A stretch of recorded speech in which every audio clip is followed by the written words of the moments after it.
Two households, both alike in dignity, in fair Verona where we lay our scene. From ancient grudge break to new mutiny, where civil blood makes civil hands unclean. From forth the fatal loins of these two foes a pair star-crossed lovers take their life, whose misadventured piteous overthrows doth with their death bury their parents' strife. The fearful passage of their death-marked love and the continuance their parents' rage, which, but their children's end naught could remove, is now the 2 hours' traffic of our stage. The which of you with patient ears attend, what here shall miss, our toil shall strive to mend.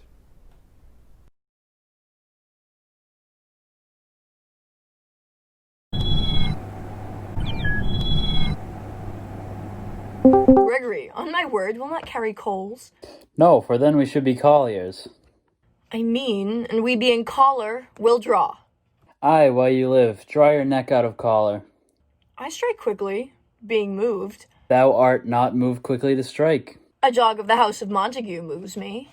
To move is to stir, and to be valiant is to stand. Therefore, if thou art moved, thou runnest away.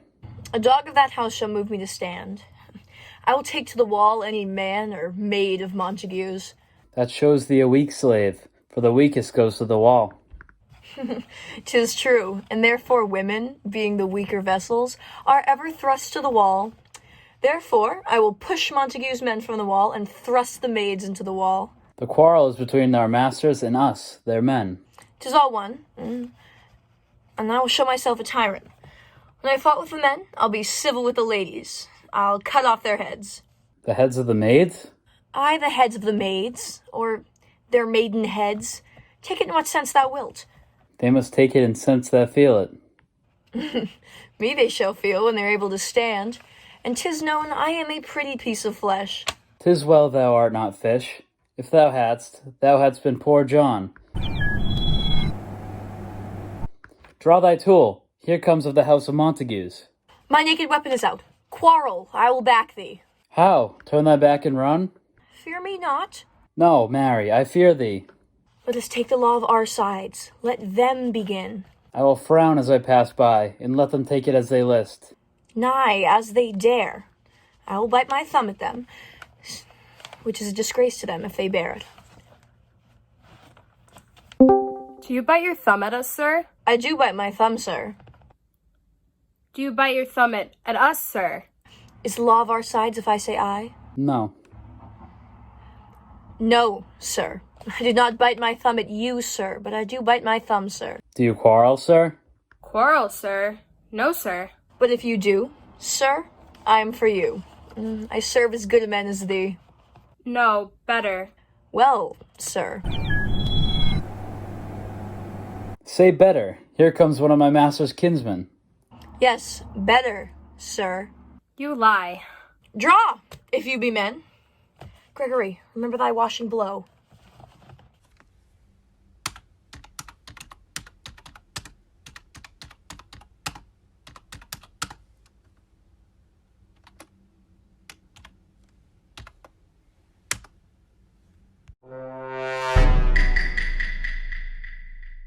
Part, fools!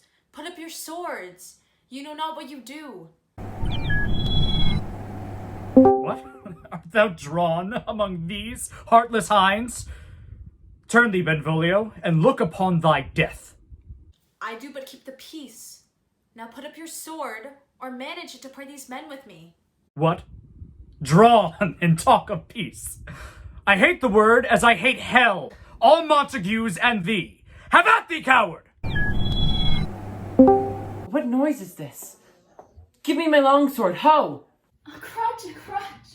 Why call you for a sword? My sword, I say, old Montague has come and flourishes his blade in spite of me.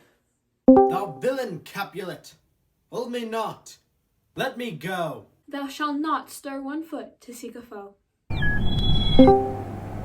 Rebellious subjects! Enemies to peace, profaners of this neighborhood steel. Will they not hear? What ho! You men, you beasts, the quench of the fire of your Persinius rage. With purple fountains issuing from your veins, on pain of torture from those bloody hands. Throw your mistempered weapons to the ground, and hear thy sentence of your moved prince. 3 civil brawls, bred of an eerie word, by the old Capulet and Montague, have thrice disturbed the quiet of our streets, and made Verona's ancient citizens cast by their grave beseeming ornaments, to wield old partisans in hands as old, cankered with peace. Depart your canker hate. If you ever disturb our streets again, your lives shall pay the forfeit of the peace.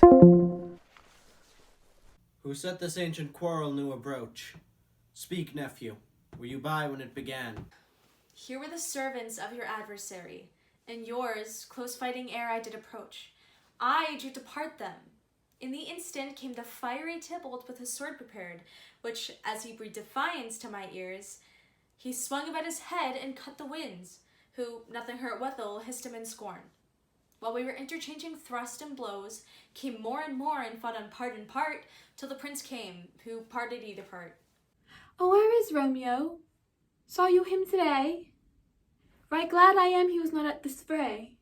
So early walking did I see your son. Towards him I made, but he was ware of me, and stole into the covert of the wood. I, measuring my affections by my own, which then most sought where most might not be found, being one too many by my wary self, pursued my humours, not pursuing his, and gladly shunned who gladly fled from me. Many a morning hath he there been seen, with tears augmenting the fresh morning's dew, adding to clouds more clouds with his deep sighs.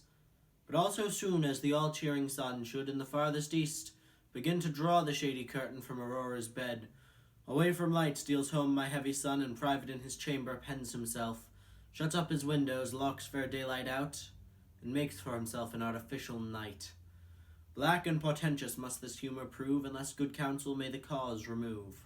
My noble uncle, do you know the cause? I neither know it nor can learn of him.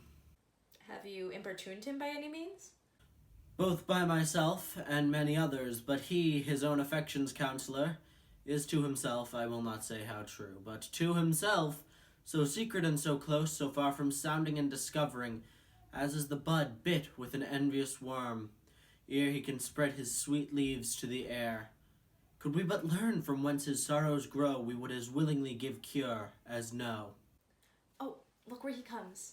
So, please you, step aside. I'll know his grievance, or be much denied. I would thou were so honoured by our stay, to hear true shrift. Come, madam, let's away. Good morrow, cousin. Is the day so young? But new struck 9.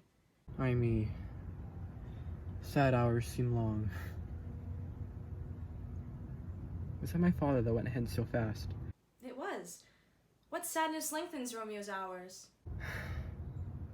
Not having that which having makes them short. In love? Out! Of love? Out of her favor where I am in love. Alas, that love so gentle in his view should be so rough and tyrannous in proof. Alas, that love whose view is muffled still should without eyes see pathways to his will.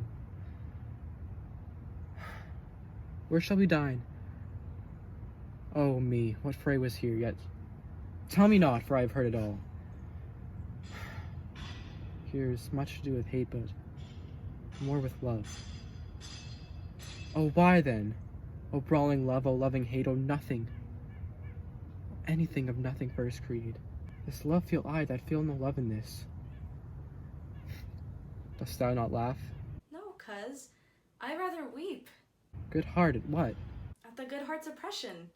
Why, such is love's transgression.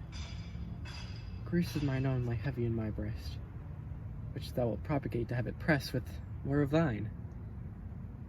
This love that thou hast shown doth add more grief to too much of mine own. Love is a smoke, made in the fume of sighs, being purged to fire sparkling in lovers' eyes. Being vexed, A sea nourished with loving tears, what is it else, a madness most discreet? A choking gall and a preserving sweet?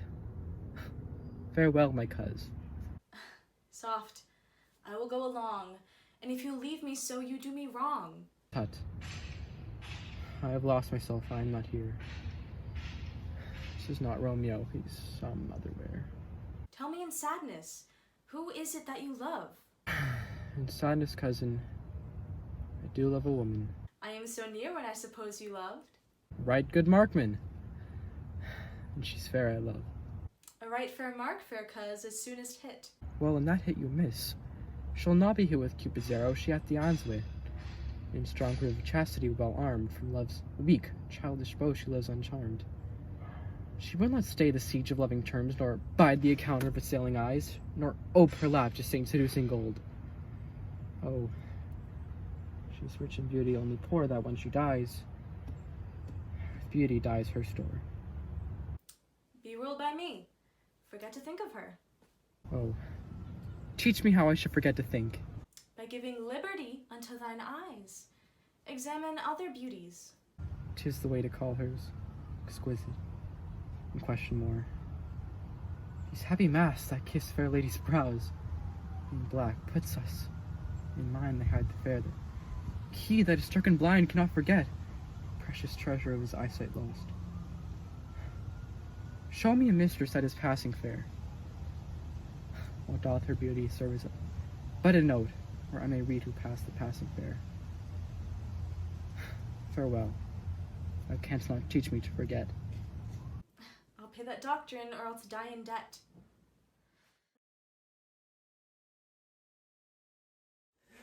But Montague is bound as well as I, and in penalty alike, I think it is not hard for men so old as we to keep the peace. Of honourable reckoning are you both then, pity 'tis you live at odds for so long, but now, my lord, what do you say to my suit? But saying o'er what I have said before, my child is yet a stranger in the world. She hath not seen the change of 14 years. Let 2 more summers wither in their pride, ere we may think her ripe to be a bride. Younger than she, our happy mother's maid. And too soon marred are those so early made. Earth hath swallowed all my hopes but she. She's the hopeful lady of my earth. But woo her, gentle Paris. Get her heart. My will to her consent is but a part, and she agreed within her scope of choice. Lie my consent in fair according voice. This night I hold an old accustomed feast, whereto I have invited many a guest such as I love, and you among the store. One more most welcome makes my number more. At my poor house, look to behold you this night, earth-turning stars that make dark heavens light. Such comfort as the lusty young men feel when well-apparelled April on the heel of limping winter treads. Even such delight among fresh fennel buds shall you this night inherit at my house. Here all see, and like her most, whose merit most shall be, which on more view of many mind being none, shan stand in number through in reckoning none. Come, go with me. Go, sirrah, trudge about through fair Verona, and find out those whose names are written here, and tell them my house and welcome on their pleasure stay. And find out the names that have been here writ. It is said that the shoemaker must meddle with his yard, and the tailor with his last, the fisherman with his pencils, and the tailor with his nets. But I am sent to find the names that have been here writ, but never can I find the names that the writing person hath here writ. I must have learned, in good time. God ye gooden, I pray, sir, can you read? Aye, mine unfortunate, my misery. Perhaps you have learned it without the book. But I pray, can you read anything you see? Aye, if I know the letters in the language. You speak honestly. Rest you, Mary. Stay, fellow, I can read.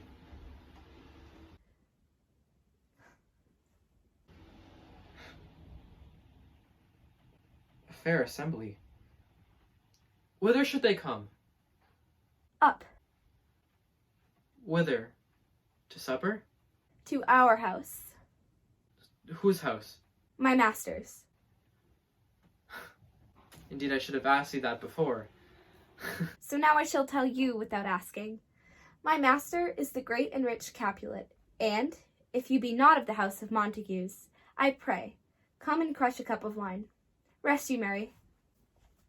At the same ancient feast of Capulet sups the fair Rosaline whom thou so loves. Go thither, and with unattained eye compare her face to some that I shall show, and I will make thee think thy swan a crow. The devout religion of mine eye maintains such falsehood. Then those who drown should never die. Transparent heretics be burnt for liars. One fairer than my love.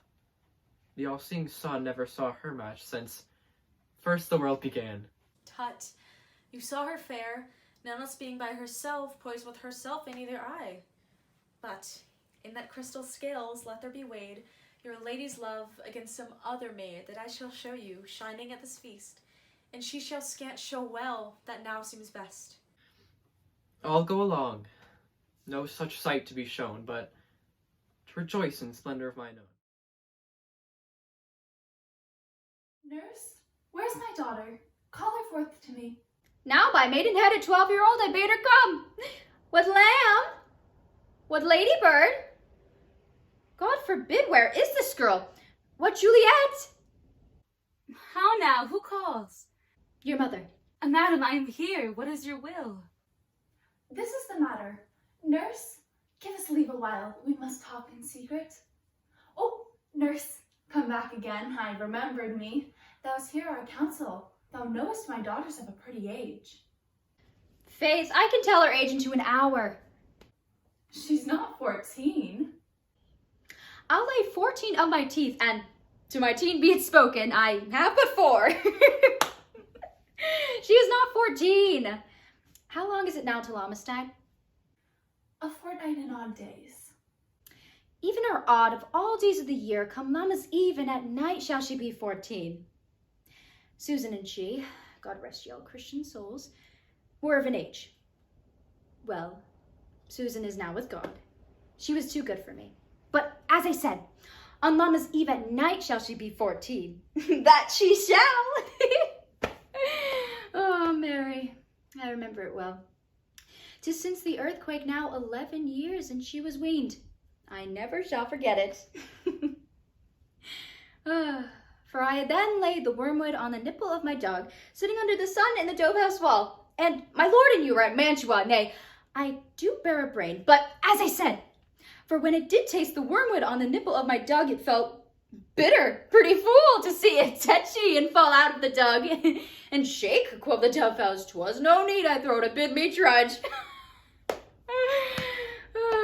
And since that time, now 11 years.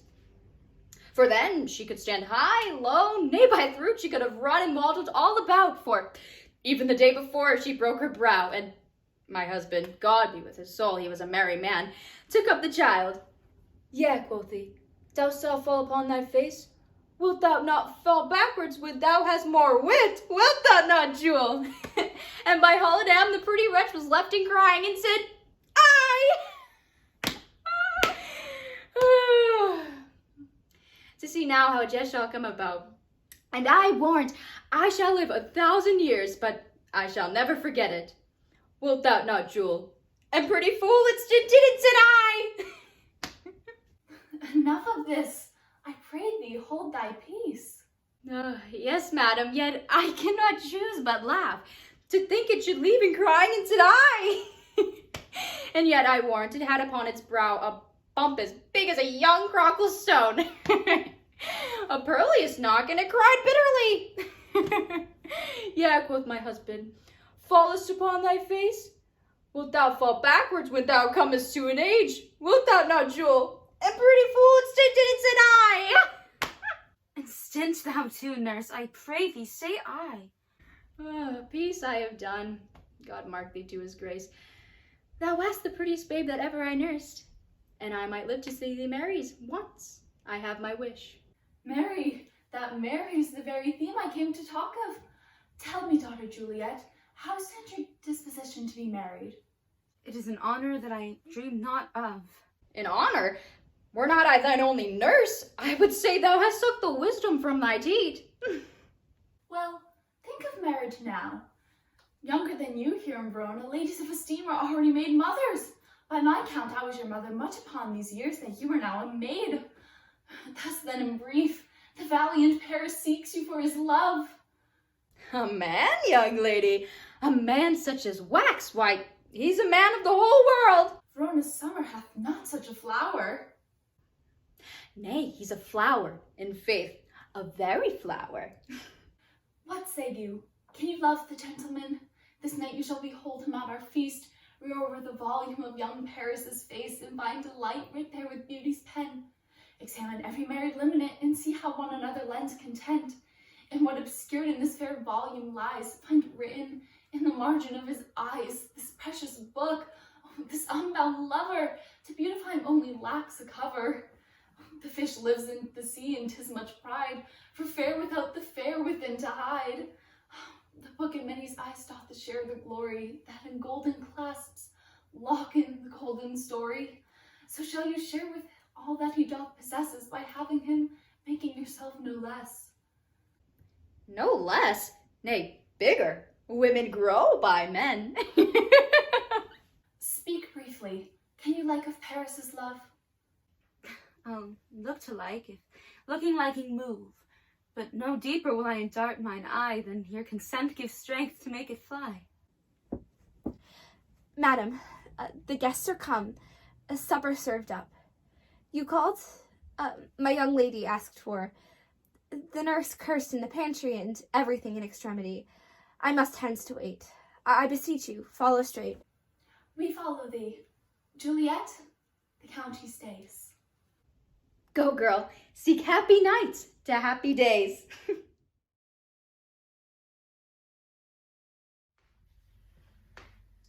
What? Shall the speech be spoke for excuse, or shall we on without apology? The date is out of such prolixity. We'll have no Cupid, hoodwinked with a scarf, bearing a Tartar's painted bow of lath, scaring the ladies like a crow-keeper, nor no without book prologue faintly spoke after the prompter for our entrance. But let them measure us by what they will. We'll measure them a measure and be gone. Give me a torch, I am not for the sampling. Being but heavy, I will bear the light. Nay, gentle Romeo, we must have you dance. Not I, believe me. You have dancing shoes with nimble soles. I have a soul of lead. So stakes me to the ground I cannot move. You are a lover. Borrow Cupid's wings and soar with them above a common bound. I am too sore and pierced with his shaft to soar with his light feathers. And so bound I cannot bound a pitch above dull woe. Ere love's heavy burden do I sink. And to sink in it should you burden love. Too great a passion for a tender thing. Is love a tender thing? It is too rough, too rude, too boisterous. And it pricks like thorns. If love be rough with you, be rough with love. Prick love for pricking, and you beat love down. Give me a case for my massaging, a visor for a visor. What care I, what curious eye doth count deformities? Here the beetle brows shall blush for me. Come, knock and enter, and no sooner in but every man betake him to his legs. A torch for me. That wantons, light of heart, tickle the senseless roaches with their heels. For I am proverb with the grandsire phrase. I'll be a candle holder and look on. The game was near so far, and I am done. Tut, duns the mouse, the constable's own word. If thou art done, we'll draw thee from the mire, or save your reverence, love, wherein thou stickest. Up to ears, come, weaver daylight, ho! Nay, that's not so. I mean, sir, in delay we waste our lights. In vain lights by day. Take our good meaning, for our judgment sits 5 times in the air, once in our 5 wits. And we mean well in going to this mask, but 'tis no wit to go. Why, may one ask? I dreamt a dream tonight. and so did I. Well, what was yours? That dreamers often lie. And better sleep while they do dream things true. Oh, then I see Queen Mab had been with you. She's the fairy's midwife, and she comes in shape no bigger than an agate stone on the forefinger of an alderman, drawn with a team of little anatomy over men's noses as they lie asleep. Her wagon spokes made of long spinner's legs, the covers of the wings of grasshoppers, her traces of the smallest spider web, her colors of the moon shines watery beams, her whip of cricket's bone, the lash of film, her wagoner a small grey coated gnat, not half so big as a round little worm pricked from the lazy finger of a maid. Her chariot is an empty hazelnut made by the journous squirrel old grub, time out of mind of the stagecoach makers, and in this state she gallops night by night through lovers' brains, and then they dream of love on courtiers' knees that dream on curses straight, or your lawyer's fingers who straight dream on fees, or your lady's lips who straight on kisses dream. Which off the angry Mab with blisters plagues because their breaths with sweetmeats tainted are. Sometimes she gallops where a courtier's nose and dreams he of smelling out a suit, and sometimes comes she with a tip pig's tail tickling upon his nose as he lies asleep. And then he dreams of another benefice. Sometimes she drift aware a soldier's neck, and then dreams he of cutting foreign throats of breeches, ambuscade of Spanish blades of helps 5 fathom deep, and then anon drums in his ear, at which he starts and wakes, and being thus frightened, swears a prayer or two and sleeps again. This is that very Mab that plots the manes of horses in the night, and baits the elf locks and foul sluttish hairs, which once untangled much misfortune bodes. This is the hag, when maids lie on their backs, that presses them and makes them first to bear, making them women of good carriage. This is she! Peace! Peace, Mercutio, peace. Thou talkst of nothing. True. I talk of dreams which are the children of an idle brain, begot of nothing but vain fantasy, which is as fit of substance as the air and more inconstant than the wind, who woos, even now the frozen bosom of the north, and being thus angered puffs away from thence, turning his side to the dew-dropping south. This wind you talk of blows us from ourselves. Supper is done, and we shall come too late. I fear too early, for my mind misgives some consequence, yet hanging in the stars shall bitterly begin his fearful date with his ninth revels. Expire the term of a despised life closed in my breast by some vile forfeit of untimely death. But he that hath the steerage of my course direct my sail. On, lusty gentlemen. Strike drum. Welcome, gentlemen. Ladies whose toes are unplagued with corns shall walk about with you. What lady is that which doth enrich the hand of yonder knight? I know not, sir. Oh, she doth teach the torches to burn bright. It seems she hangs upon the cheek of night as a rich jewel in an Ethiop's ear. Beauty too rich for use, for earth too dear. So shows a snowy dove, trooping with crows as yonder lady or her fellow shows. The measure done, a water place to stand, and touching hers make blessed my rude hand. Did my heart love till now? Forswear its sight, for I never saw true beauty until this night.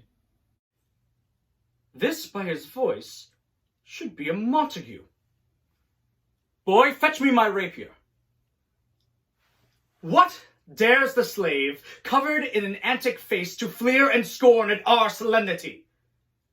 Now by the stock and honor of my kin, to strike him dead, I hold it not a sin. Why, how now, kinsman?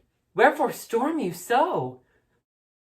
Uncle, this is a Montague, our foe, a villain that has come hither in spite to scorn at our solemnity this night.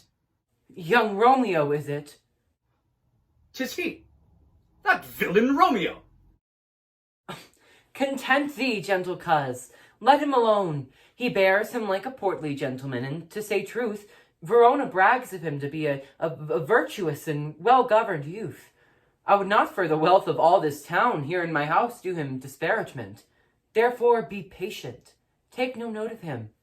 It is my will, the which if thou respect, show a fair presence, and put off these frowns and ill-beseeming semblance for a feast.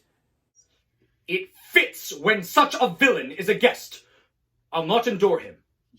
He shall be endured. What, goodman boy? I say he shall. Go to. Am I the master here, or are you? Go to. You'll not endure him. God shall mend my soul. You'll make a mutiny among my guests. You'll set a cock-a-hoop. You'll be the man. Why, uncle, 'tis a shame. Go to. Go to. You're a saucy boy. Is it so indeed? Patience perforce with willful choler meeting makes my flesh tremble in their different greeting. I will withdraw.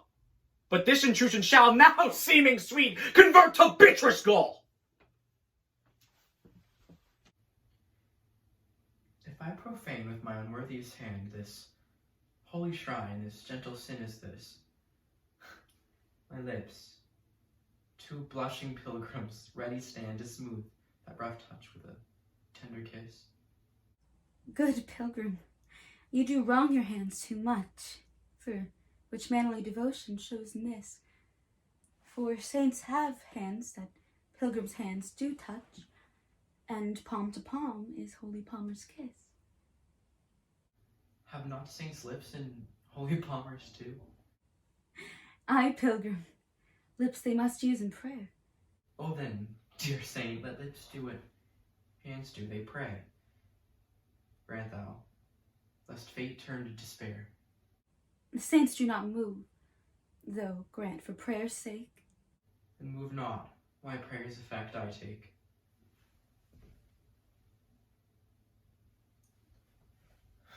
Thus from my lips, by thine, my sin is purged. Then have my lips the sin that they have took. Sin from my lips? Oh, trespass freely urged, give me my sin again. Kiss by the book. Madam, your mother craves a word with you. What is her mother? Merry bachelor, her mother is the lady of the house, and a good lady, and a wise and a virtuous. I nursed her daughter that you talked withal, and I'll tell you, he that shall lay hold of her shall have the cheeks. She Capulet? Oh, dear Count, my life is a foe's debt. Away! Begone! The sport is at the best. Aye, so I fear. More is my unrest. Nay, gentlemen, prepare not to be gone. We have a trifling foolish banquet towards. Is it e'en so? Why, then I thank you all. I thank you, honest gentlemen, and good night. Come hither, nurse. What is yon gentleman? The son and heir of old Tiberio? What is he that now is going out of door? I know not. Go ask his name. If he be married, my grave is like to be my wedding bed.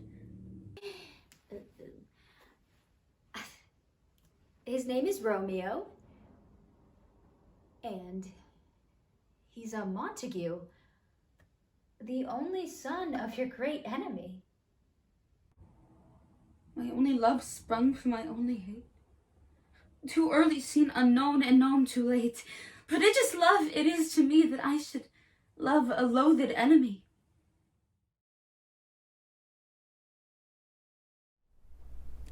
Now old desire doth in his deathbed lie, and young affection gapes to be his heir. That fair for which love groaned for and would die, with tender Juliet matched, is now not fair. Now Romeo is beloved and loves again, alike bewitched by the charm of looks. But to his foe supposed he must complain, and she still loves sweet bait from fearful hooks. Being held a foe, he may not have access to breathe such vows as lovers used to swear. And she, as much in love, her means much less to meet her new beloved anywhere. But passion lends them power. Time means to meet, tempering extremities with extreme sweet. Romeo, my cousin, Romeo. He's wise, and, on my life, have stolen him home to bed. Call good Mercutio. I'll conjure too. Romeo, humors, madman, passion, lover, appear thou the likeness of a sigh. Speak but one rhyme, and I am satisfied. Cry but I me, pronounce but love and dove. And if he hear thee, thou wilt anger him. This cannot anger him. 'Twould anger him would raise a sudden spirit in his mistress' circle of some strange nature, letting it there stand until she had named it and conjured it down. That were some spite. My invocation is true and honest. Come, he hid himself among these trees to be consorted with the humorous night. Blind is his love, and best befits the dark. If love be blind, love cannot hit the mark. Now if he were to sit under a medlar tree and wish his mistress were that kind of fruit, oh, Romeo, oh, that she were an open os, thou a poprin pear. Romeo, good night. I'll to my truckle bed. This field bed is too cold for me to sleep in. Come, shall we go? Go then, for 'tis in vain to seek him here, which means not to be found.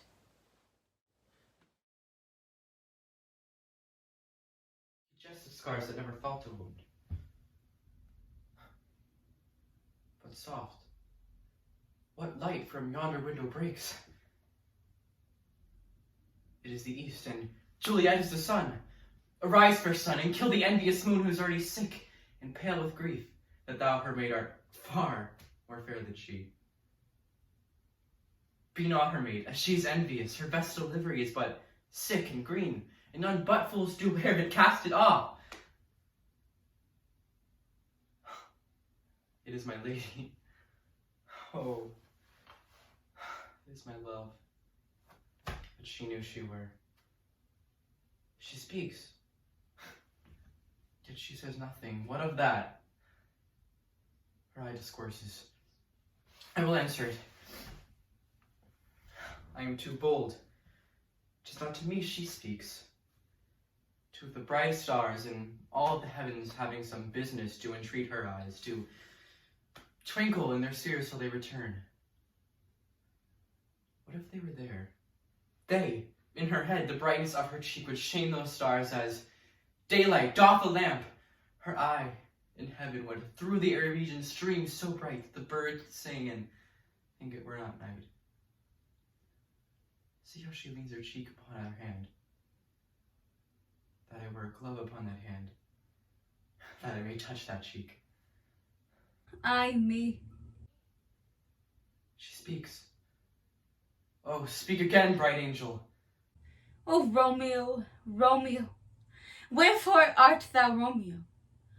Refuse thy father and refuse thy name, or if thou wilt not, be but sworn my love, and I'll no longer be a Capulet. 'Tis but thy name that is thy enemy. Thou art thyself, though not a Montague. What is a Montague? It is nor hand nor foot, nor arm nor face, nor any other name belonging to a man. What is a name? That which we call a rose by any other name would smell as sweet. So if Romeo were, if he were not Romeo called, would retain that dear perfection which he owns without that title. So Romeo doth thy name, and with thy name, which is no part of thee, take all myself. I'll take thee at thy word. Call me but love, and I'll be new baptized. Henceforth I will never be Romeo. What man art thou that thus bescreened in the night, so stumblest upon my counsel? By name I know not how to tell thee who I am. My name, dear saint, is hateful to myself because it is an enemy to thee. Had I it written, I would tear the word. How camest thou hither? Tell me, and wherefore? The orchid walls are high and hard to climb, and the place of death, considering who thou art, if any kinsman find thee here. With love's light winged did I overapproach these walls, for stony limits cannot hold love out. And what love can do that dares love attempt? Therefore thy kinsmen are no stop to thee. If they do see thee, they will murder thee. Alack, there lies more peril in thine eye than 20 of their swords. Look thou but sweet, I am proof against their enmity. By whose direction foundest thou out this place? By love. That first did prompt me. He let me counsel, and I lent him eyes. I have no pilot yet where thou was far, as the vast shore washed with the farthest sea. I should adventure for such merchandise. Thou knowest the mask of night is on my face, else would a maiden paint blush my cheek. For that which thou hast heard me speak tonight, fain would I dwell, fain deny what I have spoken, but farewell compliment. Dost thou love me? I know thou wilt say aye, and I'll take thy word, yet if thou swearest, thou mayst prove false. And lovers' perjuries, they say, Jove laughs. O gentle Romeo, if thou dost love, pronounce it faithfully. Or if thou thinkest I am too quickly won, I'll frown and be perverse, and say thee nay. So thou wilt woo, but else not for the world. In truth, fair Montague, I am too fond, and therefore thou mayst think my behaviour light, but trust me, gentlemen, I'll prove more true than those that have more coin to be strange. I should have been more strange, I must confess, but lost thou overheard ere I wear my true love passion. Therefore pardon me, and not impute this yielding to light love, which the dark night so hath discovered. Lady, by yonder blessed moon I vow, that tips with silver all these fruit tree tops. 3 words, dear Romeo, and good night indeed. If that thy bent of love be honourable, thy purpose marriage, send me word tomorrow, by one thou procure to come to thee. Where and what time wilt thou perform the rite? And all my fortunes at thy foot I'll lay, and follow my lord through the world. I come anon! But if thou meanest not well, I do beseech thee, by and by I come. To cease thy strife, and leave me to my grief, tomorrow I will send 1,000 times good night. 1,000 times the worse to want thy light. Love goes toward love as schoolboys from their books, but love from love toward school with heavy looks. Shh, Romeo, shh. Over Felton his voice to lure thee, this tassel gentle back again. A bondage is hoarse, and may not speak aloud, else I would tear the cave where echo lies, and make her airy tongue more hoarse than mine with repetition of my Romeo. Romeo. It is my soul that calls upon my name, live. How silver sweet sound lovers' tongues by night, like softest music to attending ears. What o'clock tomorrow shall I send to thee? By the hour of 9. I will not fail. 'Tis 20 years till I have forgot why I did call the back. 'Tis almost morning. I would have thee gone, and yet no farther than a wanton's bird that lets it hop a little from his hand, like a poor prisoner in his twisted gyves, and with the silken thread plucks it back again, so loving, jealous of his liberty. I would I were thy bird. Sweet, so would I. Yet I should kill thee with much cherishing. Good night. Good night. And parting is such sweet sorrow that I shall say good night till it be morrow.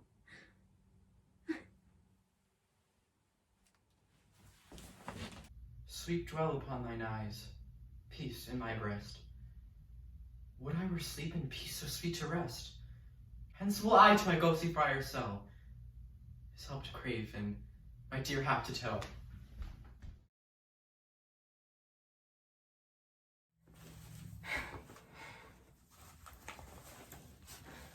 gray-eyed morn smiles on frowning night, checkering the eastern hills with streaks of light. Fleckled darkness, like a drunkard reels from fourth day's path and tightens fiery wheels.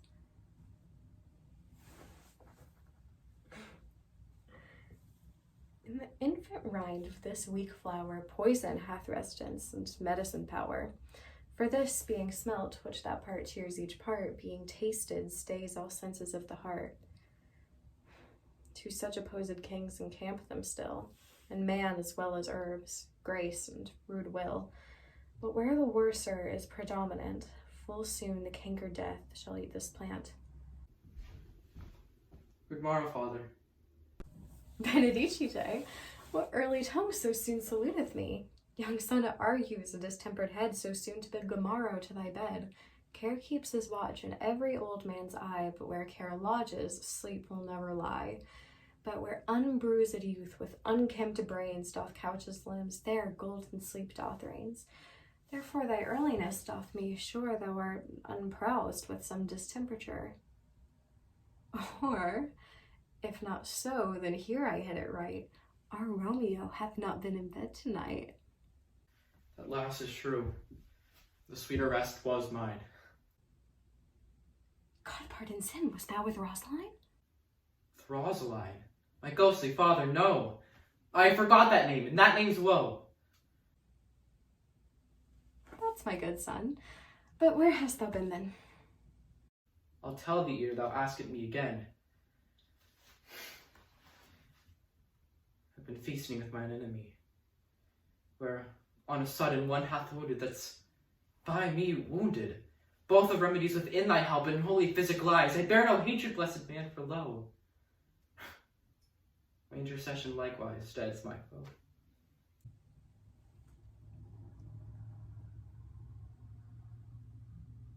Be plain, good son, and homely in thy drift.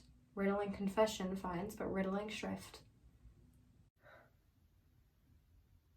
And plainly know, my heart's dear love is set on the fair daughter of rich Capulet.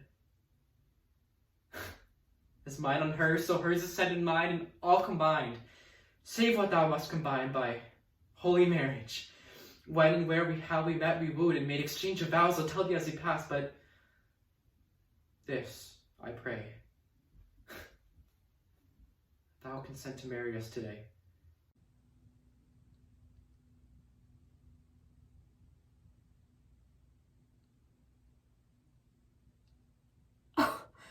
Holy Saint Francis, what a change is here!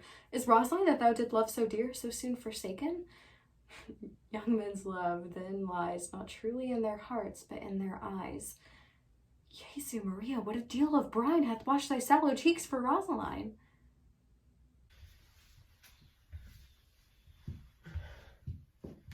Thou chidst me off for loving Rosaline. For doting, not loving, pupil mine.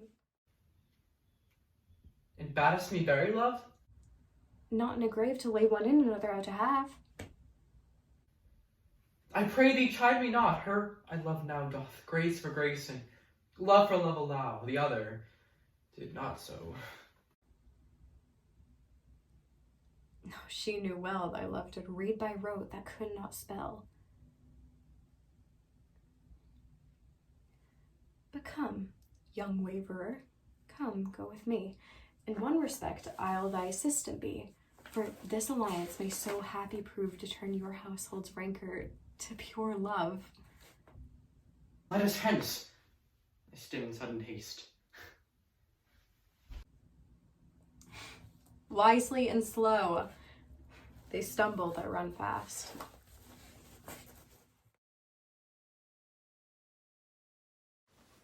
Where the devil should this Romeo be? Came he not home tonight?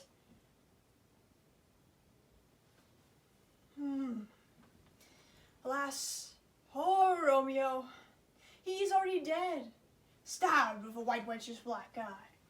One for the ear of a prof song. Very pregnant with his heart cuffed, but blind into bold boy's butt shaft.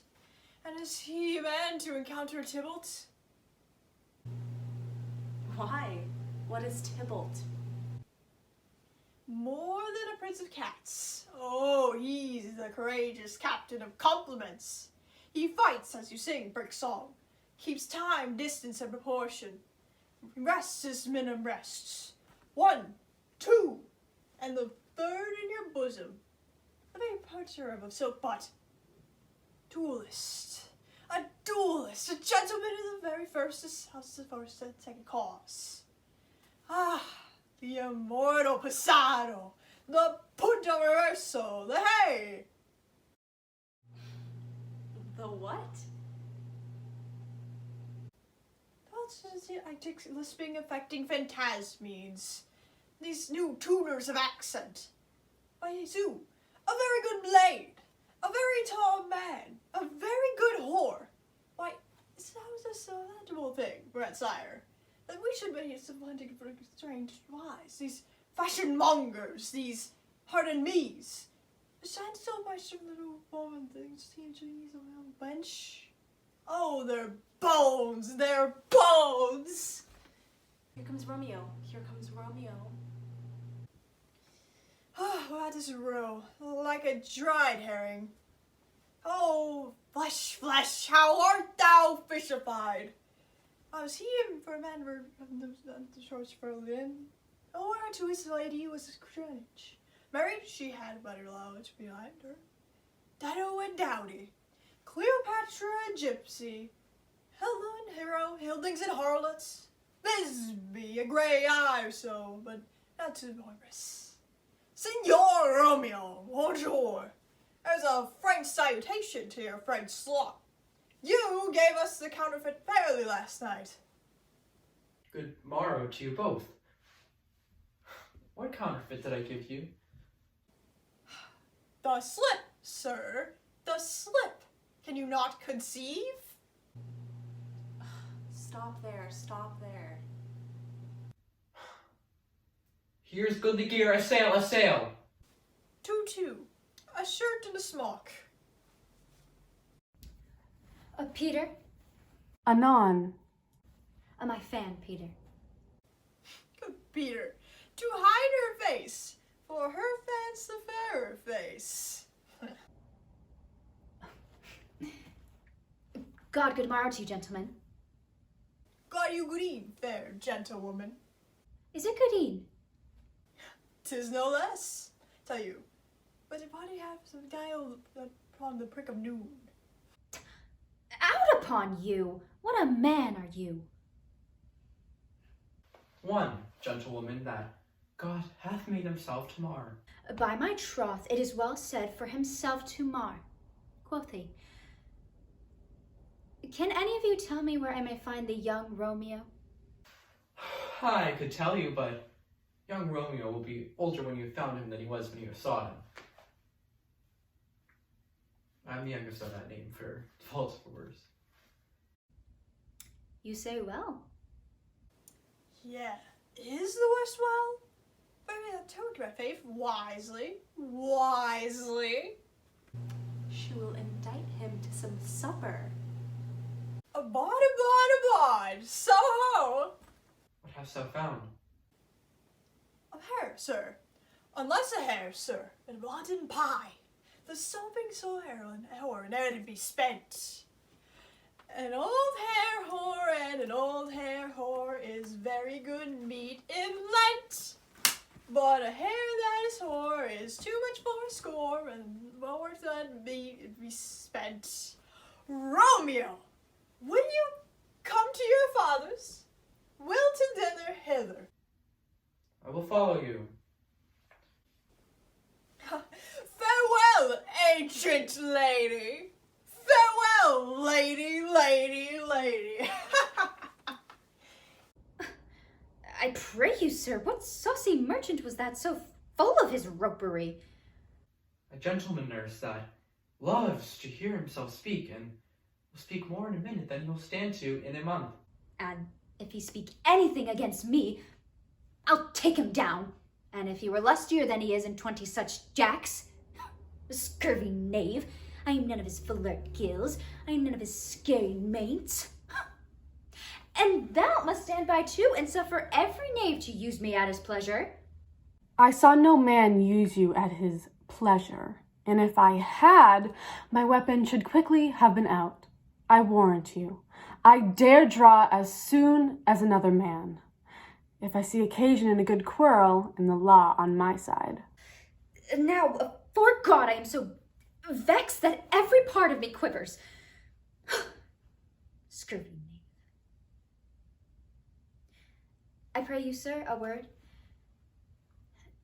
And as I told you, my young lady bid me inquire you out. What she bid me say, I will keep to myself. But let me tell you, if you shall lead her into a fool's paradise, as they say, it were a very kind of gross behavior, as they say. For the gentlewoman is young, and therefore if you shall deal double with her, it were be a very ill kind of thing to be offered to any gentlewoman, and a very weak dealing. Nurse, commend me to thy lady and mistress. Good heart, and I faith will tell her as much. Lord, Lord, she will be a joyful woman. What wilt thou tell her, nurse? Thou dost not mark me.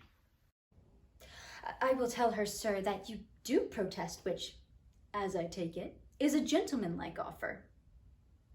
Bid her devise some means to come straight this afternoon. And there she shall at Friar Lawrence's cell, be shrived and married. Here's for thy pains. No, truly, sir, not a penny. Go to, I say you shall. No. This afternoon, sir? Well, she shall be there. And stay, good nurse, behind the abbey wall. Within this hour my man shall be with thee, and bring thee cords made like a tackle stair, which to the top gallant of my joy must be my convoy in the secret night. Farewell, be trusty, and I'll quit thy pains. Farewell, commend me to thy mistress. Now, God in heaven bless thee! Hark you, sir. What sayest thou, my dear nurse? Is your man secret? Did you near here say two may keep counsel, putting one aside? Warrant thee, my man's as true as steel. Well, sir, my mistress is the sweetest lady. Lord, Lord, when 'twas a little prating thing. Oh, there is one nobleman in town, one in Paris that would lay'n fain knife abroad, but she see him as a toad, leave see him. A very toad. I anger her sometimes, and I tell her that Paris is the proper man, but I'll warrant you when I say she looks as pale as any cloud in the versal world. Doth not Rosemary and Romeo begin with the same letter? Aye, nurse. What of that? Both with an R. Oh, Mockerer, what's a dog's name? R is for the... No, it begins with some other letter, and hath she the prettiest sensuous of it, of you and Rosemary, that would do you good to hear it. Commend me to thy lady. Aye, 1,000 times! Peter? Anon. Before and apace.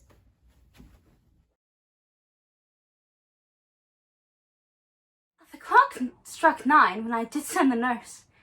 In half an hour she promised to return. Perchance she did not meet him. That's not so. Oh, she is lame. Love's herald should be thoughts, which 10 times faster glides in the sun's beams, driving back shadows over luring hills. And therefore do nimble pinion doves draw love, and therefore hath the wind swift Cupid's wings. Now is the sun upon the hindmost hill, and Aviste's journey from 9 to 12 is 3 hours long, and yet she has not come. If she had affections and warm youthful blood, she would be as swift in motion as a ball. My words a bandy her to my sweet love, and his to me. But old folks may fiend as though they were dead, unwieldy, slow, heavy, and pale as lead. Oh, gosh, she comes! Oh, honey nurse, what news? Hast thou met with him? O Lord, why lookest thou sad? Though news be sad, yet tell them merrily, and if good, thou shamest the music of sweet news by playing it to me with so sour a face. I am aweary. Give me leave a while. Fie, how my bones ache. What a jaunt have I. I would thou hast my bones, and I thy news. Nay, come, I pray thee, speak. Good, good nurse, speak. Jesu, girl, what haste. Can you not see that I am out of breath? How art thou out of breath when thou hast the breath to say to me, thou art out of breath? The excuse that thou dost make in this delay is longer than thou dost excuse. Is thy news good or bad? Answer to that, say either, and I'll stay the circumstance. Let me be satisfied. Is it good or bad? Well, you have made a simple choice. You know not how to choose a man. Romeo? No, not he. Though his face excels all men, his arm and a body and leg is not to be talked on. He is a flower of courtesy, but I'll warrant him as gentle as a lamb. Go thy ways, wench. Serve God. What have you dined at home? No, but all this I did know before. What says he of our marriage? What of that? Lord, how my head aches. Oh, what a head have I. It beats me to say as it should fall into 20 pieces. My back or the other side. Oh, my back. Oh, be sure you're very hard for sending me about to catch the death of my jaunting up and down. Ay, faith, I am sorry that thou art not well. But sweet, sweet nurse, tell me, what says my love? Your love says, like an honest gentleman, and a wise, and a courteous, and gentle, and handsome. Where is your mother? Where is my mother? Why, she is within. Where should she be? How oddly thou repliest. Your love says, like an honest gentleman. Where is your mother? Oh, God's lady dear, are you so hot? Mary, come up, I throw. Is this the poultice for my aching bones? Henceforward, do your messages yourself. You're such a coil. Come, what says Romeo? Have you got leave to go to shrift today? I have. Then, hie you hence to Friar Lawrence's cell. There stays a husband to make you a wife. Oh, now comes the wanted blood upon your cheeks. There'll be scarlet straight in any news. Hie you to church. I must another way to fetch a ladder by which your love must climb in soon at night. I am the drudge and toil of your delight, but soon you shall bear the burden at night. Go, I'll to dinner. Hie you to the cell. Hie fortune, honest nurse, farewell.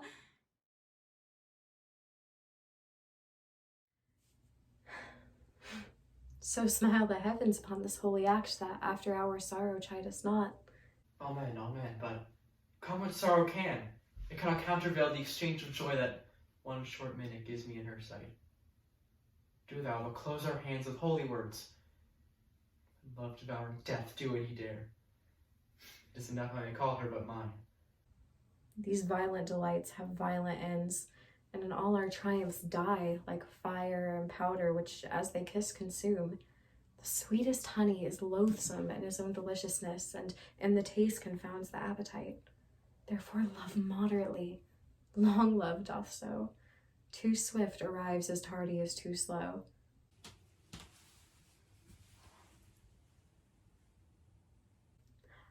Here comes the lady. Oh, so light a foot will ne'er wear out the everlasting flint. A lover may bestride the gossamers, the idols, and the wanton summer air, and yet never fall, so light is vanity. Good even, my ghostly confessor.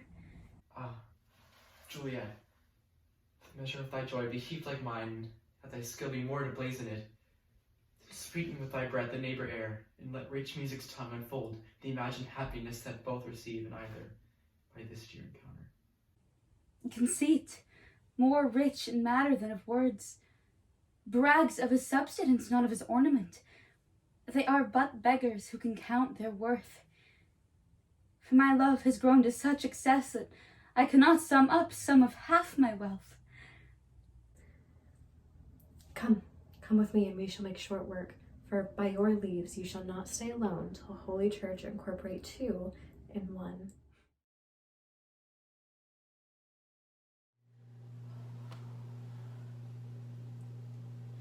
I pray thee, good Mercutio, let's retire.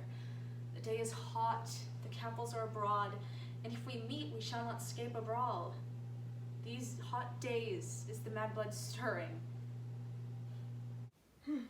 Thou art like one of these fellows that, when he enters the confines of a tavern, claps his sword upon the table and says, God, send me no need of thee, and, by the operation of the second cup, draws him on the drawer when there indeed is no need. Am I like such a fellow? Come. Oh, thou art as hot as Jack in thy mood in Italy, and as soon moved to be moody, and as soon moody to be moved. By my head, here comes the Capulets. And by my heel I care not. Gentlemen, good e'en. A word with one of you? And but a word with one of us. Couple it with something. Make it a word and a blow. You should find me apt enough to that, sir, and you will give me occasion. Could you not take some occasion without giving? Mercutio, thou consortest with Romeo. Consort? Dost thou make us minstrels? And thou make minstrels of us hear nothing but discords. Here's my fiddlestick. Here's that shall make you dance. Sounds consort. We talk here in the public haunt of men. Either withdraw unto some private place, or reason coldly of our grievances, or else depart. Here all eyes gaze on us. Men's eyes were made to look, and let them gaze. I will not submit to no man's pleasure eye. Well, peace be with you, sir. Here comes my man. But I'll be hanged, sir, if he were to wear your livery. Marry go before the field, he'll be your follower. Your worship in that sense may call him man. Romeo, the love I bear thee can afford no better term than this. Thou art a villain. Tybalt, the reason that I have to love thee doth much excuse the appertaining race to such a greeting. Villain am I none. Therefore farewell. I see thou knowest me not. Boy, this shall not excuse the injuries that thou hast done me. Therefore, turn and draw. I do protest I never injured thee, but love thee better than thou canst devise, till thou shalt know the reason of my love. And so, good Capulet, which name I tender as dearly as mine own, be satisfied. Oh, calm, dishonorable, vile submission. Alice Staccato carries it away. Tybalt, you rat catcher, will you walk? And what wouldst thou have with me? Good king of cats, nothing but one of your 9 lives that I should make use bold withal, and you shall use me hereafter. This shall make you pluck out the rest of the 8. Will you draw your pitcher by the ears? Make haste, lest thou be my ears edited be out. I am for you. Gentle Mercutio, put thy rapier up. Come, sir, your passado. Draw, Benvolio, beat down their weapons. Gentlemen, for shame forbear this outrage.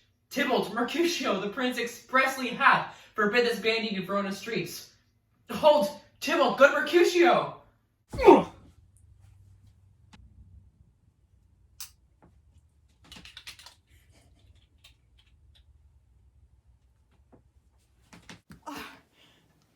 I am hurt. A plague of both your houses. I am sped. Is couldn't have nothing. I scratch, a scratch. Very, 'tis enough. Courage, man. The hurt cannot be much. 'Tis not so deep as a well, nor so wide as a church door, but 'Twill serve. Ask for me tomorrow, and you shall find me a grave man. I am peppered. I wore it for this world. A plague in both your houses. Sounds a dog, a rat, a mouse, a cat, to scratch a man to death. A braggart, a rogue, a villain. But the fights with the book of arithmetic. Why the devil you came between us? I was hurt under your arm. I thought all for the best.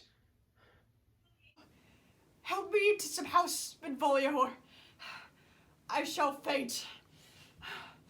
A plague in both your houses. They have made worms meat of me. Your houses! Oh. This gentleman, the prince's near ally, my very friend, hath got this myrtle hurt in mine behalf. My reputation stained with Tybalt's slander. Tybalt, at an hour hath been my cousin. Oh, sweet Juliet, thy beauty hath made me effeminate, and in my temper soft and valorous steel. Oh, Romeo, Romeo, brave Mercutio is dead. That gallant spirit hath aspired the clouds, which too untimely here did scorn the earth. This day's black fate on more days doth depend. This but begins the woe others must end. The furious Tybalt is back again. Alive in triumph, and Mercutio slain, away to heaven, respective lenity, and fire-eyed fury, be my conduct now. Now, Tybalt, take the villain back again that late thou gavest me, for Mercutio's soul is but a little way above our heads, staying for thine to keep him company. Either thou, or I, or both must go with him. Thou wretched boy that didst consort him here, shalt with him hence! This shall determine that. Romeo, away, be gone! The seasons are up, and Tybalt slain. Don't stand amazed. Go away, be gone. If the prince find thee, he will doom thee death if thou art taken. Away, be gone. Oh, I'm fortune's fool. Why dost thou stay? Where are the vile beginners of this fray? Noble prince, I can discover all the unlucky manage of this fatal brawl. Here lies a man slain by young Romeo, who slew thy kinsman, brave Mercutio.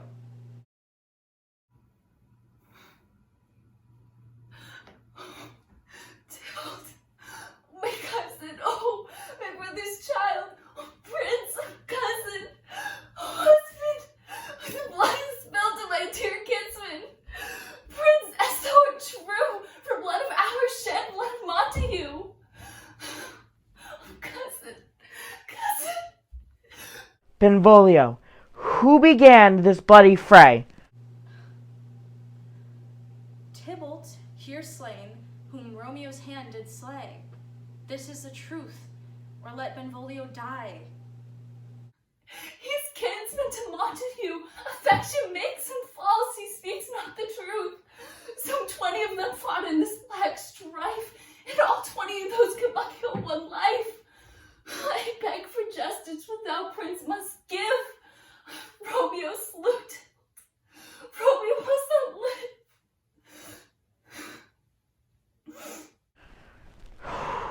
Romeo slew him. He slew Mercutio. Who now of the price of this blood doth owe? Not Romeo, prince. He was Mercutio's friend.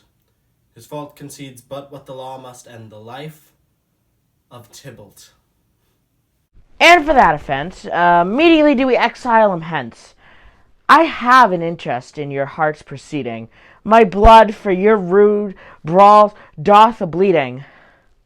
But I'll immerse you with such a strong fine that you will all shall repent the loss of mine. I will be deaf to all excuses.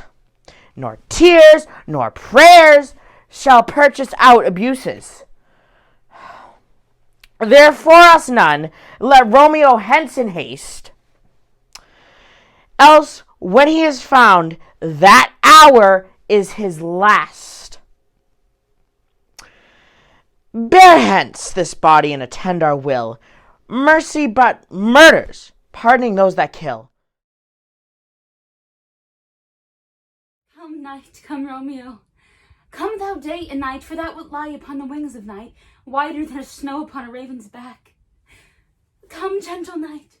Come, loving black-browed night. Give me my Romeo. And when I shall die, take him and cut him out into little stars, and he'll make the face of heaven so fine that all the world will be in love with the night, and pay no worship to the garish sun. Oh, I have bought the mansion of a love, but not possessed it. And though I am sold, not yet enjoyed. So tedious is the stay as the night before some festival to an impatient child that hath new robes and may not even wear them. Oh, here comes my nurse, and she brings news, and every tongue that speaks but Romeo's name speaks heavenly eloquence. Now, nurse, what news? What hast thou there? The cords that Romeo bid thee fetch? I the cords. I me. What news? Why dost wring thy hands? Oh, where day? He's dead. He's dead. Alack the day. We're undone, lady, we're undone. Alack the day. He's been killed. He's gone. He's dead. Can heaven be so envious? Romeo can, though heaven cannot. Oh, Romeo. Oh, Romeo. Who would have ever thought it? Romeo. What devil art thou dost torment me thus? This torture should be roared in a dismal hell. Hath Romeo slain himself, say thou, but I, and the bare foul eye should poison more than the death-darting eye of a cockatrice. I am not I, if there be such an eye, or those eyes shut, that makes the answer I. If he be slain, say I, or if not, no. Brief sounds determine my weal or woe. I saw the wound. I saw it with my own eyes. God save thee, mark here on his manly breast. Oh, piteous corse.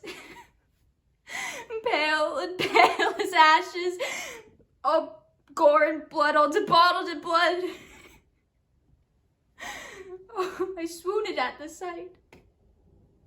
Oh, break my heart. Poor bankrupt, break it once. To prison eyes ne'er look down on liberty. Vile earth to earth resign and end motion here. And thou and Romeo's press one heavy bier. Oh, Tybalt! Tybalt, the bestest friend I had. Oh, courteous Tybalt, an honest gentleman, that ever I shall live to see thee dead. What storm is this that blows so contrary? Is Romeo slaughtered and is Tybalt dead? My dearest cousin and dearer lord. Then dreadful trumpets sound the general doom, for who is living if those two are gone? Tybalt is gone, and Romeo is banished. The same Romeo that killed him. Oh, God. Did Romeo's hand shed Tybalt's blood? It did. It did. Alas, the day it did. Oh, serpent heart hid with a flowering face. Did e'er a dragon keep so fair a cave? Beautiful tyrant, fiend angelical, dove-feathered raven, wolfish raving lamb, despiseth substance of divinish snow, just opposite to what thou justly seemest, a damned saint, an honorable villain. No nature would hast thou to do in hell when those didst bower the spirit of a feed immortal paradise of such sweet flesh. Was there a book containing such vile matter so fairly bound? Oh, that to see it should dwell in such a gorgeous palace! There's no trust, no faith, and no honesty in men. All perjured, all forsworn, all naught, all dissemblers. He's my man. Give me some aquavites for these griefs and these woes that make me so old. Shame come to Romeo. Blistered by thy tongue for such a wish. He was not born to shame. Upon his brow, shame is ashamed to sit, for 'tis a throne where honor may be crowned sole monarch of the universal earth. What am I to chide at him? Will you speak well of him that killed your cousin? Shall I speak ill of him that is my husband? Ah, poor my lord, what tongue shall smooth thy name when I, thy 3 hours' wife, have mangled it? But wherefore, villain, dost thou kill my cousin? I'll find Romeo. I wot well where he is to comfort you. Hark you, your Romeo will be here at night. I'll to him. He is hid in Lawrence's cell. Oh, find him. Give this ring to my true knight, and bid him come to take his last farewell.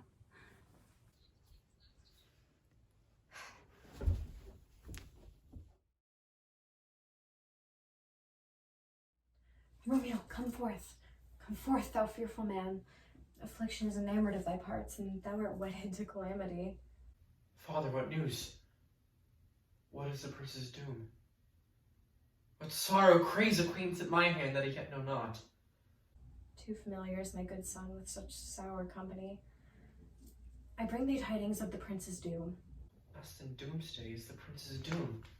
A gentler judgment passed from his lips. Not body's death, but body's banishment.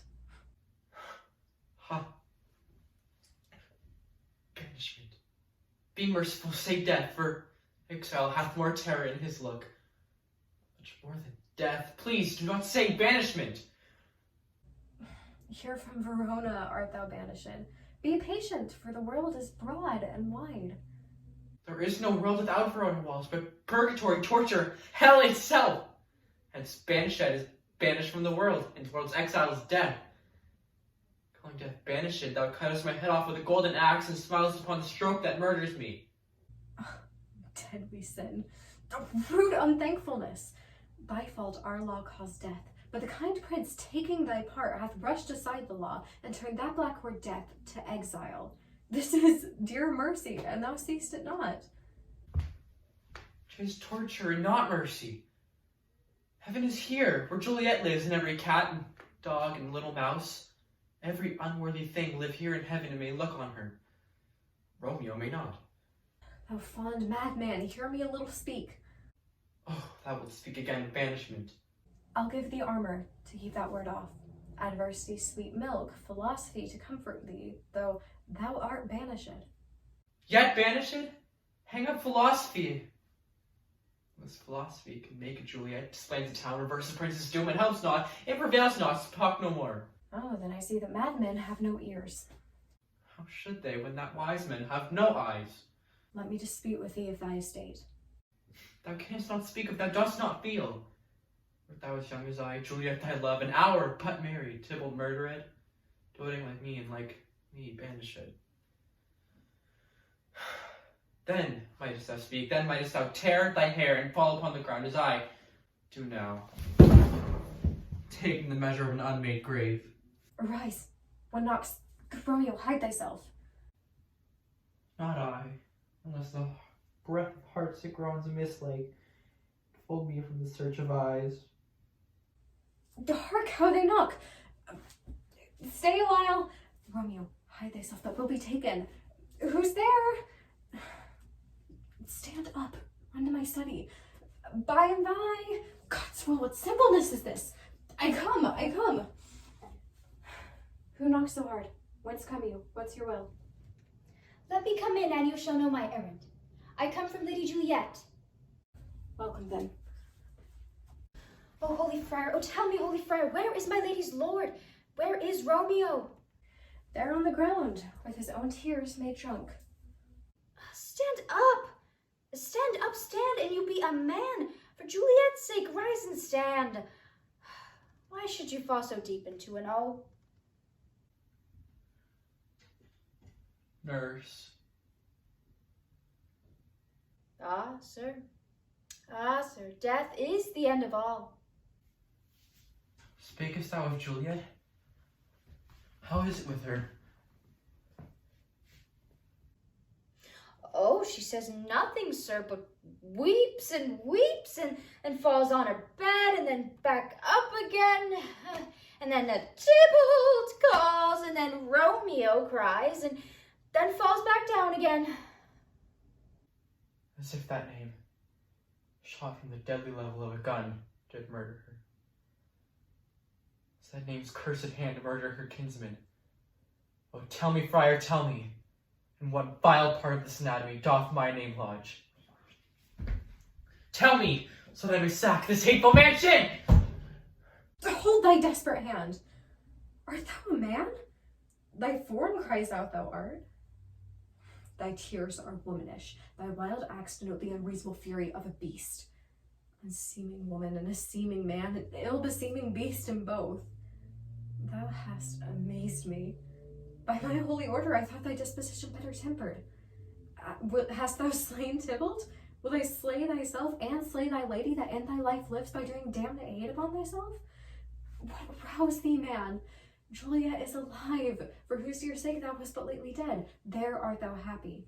Tybalt would kill thee, but thou slewest Tybalt. There art thou happy. The law that threatens death becomes thy friend and turns it to exile. There art thou happy.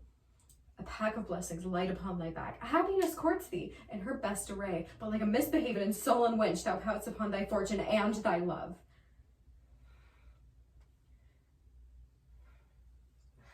Take heed, for such die miserable. Go, get thee to thy love as was decreed. Ascend her chamber, hence and comfort her. But look that thou not stay till the watch be set, for then thou canst not pass to Mantua, where thou wilt live till we can find a time to blaze your marriage, reconcile your friends, beg pardon of the prince, and call thee back with 1,000 times more joy than thou wentst forth in lamentation. Go before nurse, commend me to thy lady, and bid her hasten all the house to bed, which heavy sorrow makes them apt unto. Romeo is coming. Oh Lord, I could have stayed here all night to hear good counsel. Oh, what learning is. My lord, I will tell my lady you will come. Do so, and bid my suite prepare to chide. Oh, here, sir. A ring she bid me give you, sir. How you make haste, for it grows very late. Oh, my comfort is revived by this. Go hence, good night, and here stands all your state.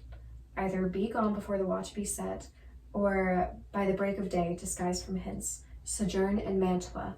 I'll find out your man, and he shall signify from time to time every good hap to you that chances here. Give me thy hand. 'Tis late. Farewell. Good night. But that a joy, past joy cries out on me. For a grief so brief to part with thee. Farewell. Things have fallen out, sir, so unluckily that we've had no time to move our daughter. Look you, she loved her kinsman Tybalt dearly, and so did I. Well, we were born to die. 'Tis very late. She'll not come down tonight, I promise you, but for your company I would have been abed an hour ago. These times of woe afford no time to woo. Madam, good night. Commend me to your daughter. I will. And know her mind early tomorrow. Tonight she's made up to her heaviness. Sir Paris, I will make a desperate tender of my child's love, and I think she will be ruled in all respects by me. Nay, more, I doubt it not. Wife, go you to her ere you go to bed. Acquaint her here of my son Paris's love, and bid her mark you me on Wednesday next. Oh, but soft, what day is this? Monday, my lord. Oh, Monday. Well, Wednesday is too soon. Oh, Thursday let it be. Oh, Thursday tell her she shall be married to this noble earl. Will you be ready? Do you like this haste? Oh, we'll keep no great ado, a friend or two, for hark you, Tybalt being slain so late, it may be thought we held him carelessly, being our kinsman, if we revel much. Therefore, we'll have some 6 friends, and there it end. But what say you to Thursday? My lord, I would that Thursday were tomorrow. Oh, well, get you gone. Oh, Thursday be it then. Oh, go you to Juliet ere you go to bed. Prepare her, wife, against this wedding day. Oh, farewell, my lord. Oh, light to my chamber, ho! For me it is so very late that we may call it early by and by. Oh, good night.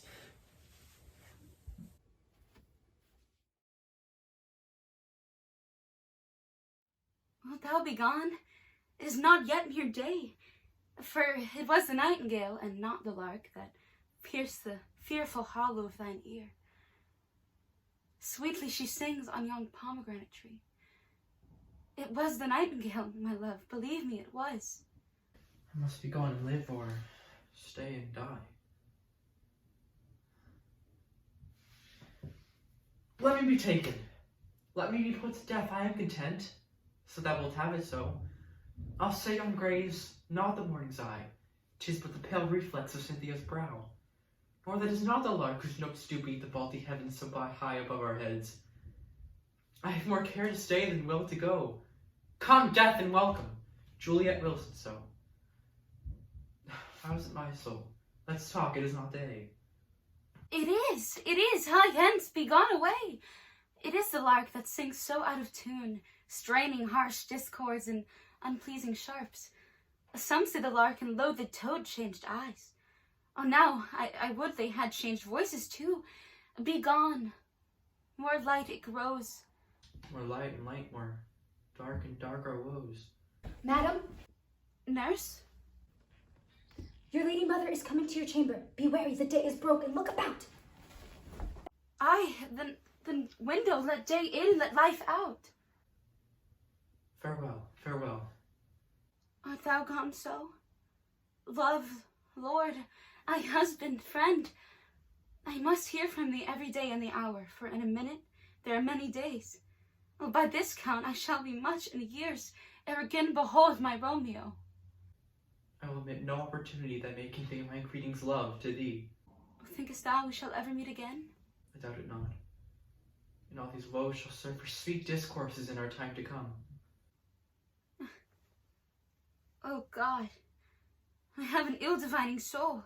Methinks I see thee now. Thou art so low as one dead in the bottom of a tomb. Either my eyesight fails, or thou lookest pale. Trust me, love, and my eyes, so do you.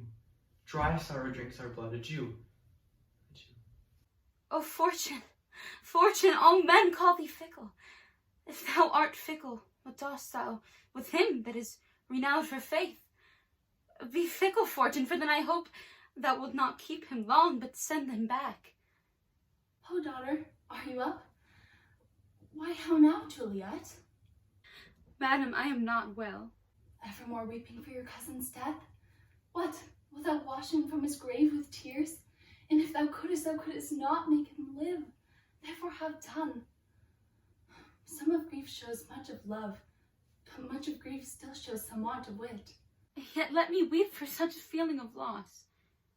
So shall you feel the loss, but not the friend which you weep for? I cannot choose but to ever weep the friend. Well, girl, thou weepest not so much for his death, that the villain murderer lives which slaughtered him. What villain, madam? That same villain, Romeo. Villain, and he may be many miles asunder. God pardon him. I do with all my heart, and yet no man like he doth grieve my heart. That is because the traitor murderer lives. Aye, madam, from the reach of these my hands, would none but I might avenge my cousin's death. We will have vengeance for it. Fear them not, then weep no more. I'll send him on a mantua where that same banished runagate doth live. Shall give him such an unaccustomed drum that he shall soon keep Tybalt company. Then I hope thou will be satisfied. Indeed, I shall never be satisfied with Romeo till I behold him dead. But now I tell thee joyful tidings, girl. Joy comes well in such a needy time. What are they, beseech your ladyship? Well, thou hast a careful father, child, one who to put thee from thy heaviness hath sorted out a sudden day of joy that thou expectst not, nor I looked not for. Madam, in happy time. What day is that? Mary, my child, Early next Thursday morn, the gallant, young, and noble County Paris at St. Peter's Church shall happily make thee there a joyful bride. Now, by St. Peter's Church, and Peter too, he shall not make me there a joyful bride. I wonder at this haste that I must wed ere that he should be husband comes to woo. I pray you tell my lord and father, madam, and when I do, I swear it shall be Romeo, which you know I hate, rather than Paris. These are news indeed. Here comes your father now. Tell him yourself. See how he'll take it at your hands. When the sun sets, the earth doth drizzle dew, but for the sunset of my brother's son it rains downright. How now, conduit girl? What, still in tears, evermore showering? In that one little body thou counterfeits a bark, a sea, a wind, for still thy eyes, which I may call the sea, do ebb and flow with tears. The bark thy body is, sailing in this salt flood with thy tears, and thy sighs are the winds who, raging with them, will, without a sudden calm, will overset thy tempest-tossed body. How now, wife? Have you delivered to her our decree? Aye, sir, but she will none. She gives you thanks. I would the fool were married to her grave. Soft, take me with you. How will she none? Doth she not give us thanks? Is she not proud? Doth she not count her blessed, unworthy as she is, that we have wrought so worthy a gentleman to be her bride? Not proud you have, but thankful that you have. Proud that can I never be of what I hate, but thankful even for hate that has meant love. How, Chuck logic, what is this? Proud, and I thank you, and I thank you not, and yet not proud. Mistress Minion, you thank me, no thankings, nor proud me, no prouds. But fellow your fine joints 'gainst Thursday next to go with Paris to St. Peter's Church, or I will drag thee on a hurdle thither. Out you green sickness carrion, out you baggage, you tallow face. Fie, what? Are you mad? Good father, I beseech you on my knees. Hear me with patience, but to speak a word. Oh, God in heaven bless her! Oh, God again. You are too hot. God's bread, it makes me mad. Day, night, hour, tithe, time, work, play, alone in company. Still my care hath have to been her matched. And having now provided a gentleman of noble parentage, of fair demences, youthful and nobly lined, stuffed, as they say, with honourable parts, proportioned as one's thought would be to wish a man, and then to have a wretched, pulling fool, a whining mammoth in her fortune's tender to answer, I'll not wed, I cannot love, I am too young, I pray you pardon me. But an you will not wed, I'll pardon you. Graze where you will, and you shall not house with me. Look to it, think on it, I do not use to jest. Thursday is near, lay hand on heart and advise, and you be mine, I'll give you to my friend. And you not? Hang, beg, starve, die in the streets, for by my soul I'll never acknowledge thee. For not what is mine shall never do thee good. Trust to it, bethink you, I'll not be forsworn. Is there no pitying sitting in the clouds that sees into the bottom of my grief? Oh, sweet my mother, cast me not away. Delay this marriage for a month, a week. Or if not, make the bridal bed in that dim monument where Tybalt lies. Talk to me not, for I will not speak a word. Do as you will, for I'm done with thee. Oh God! Nurse, how shall this be prevented? My husband is on earth, my faith in heaven. How shall that faith return again to earth, unless that husband send it to me from heaven by leaving earth? Comfort me, counsel me. Alack, that heaven should practice stratagems upon so soft a subject as myself. What sayest thou?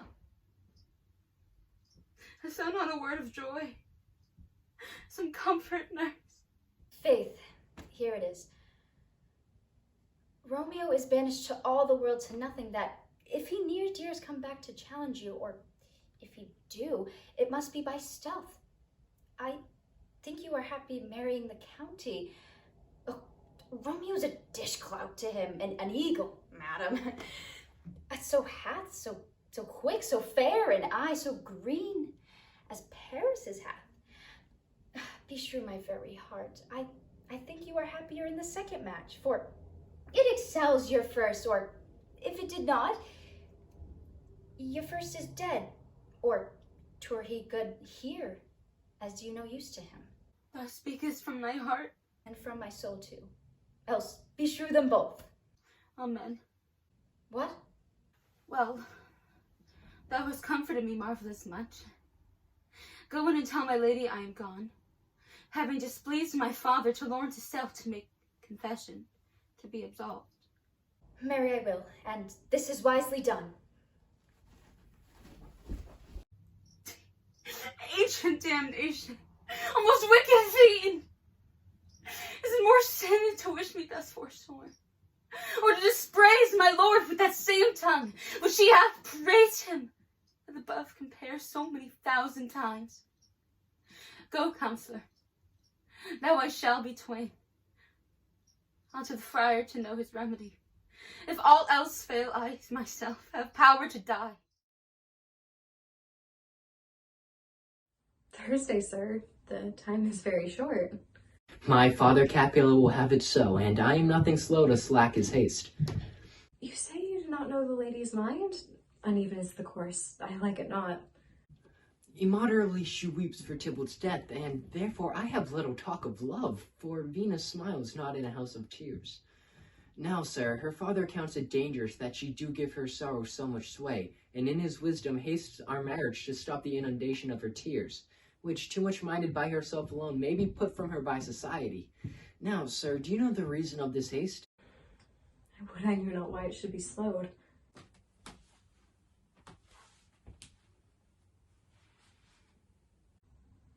Look, sir, here comes the lady unto my cell.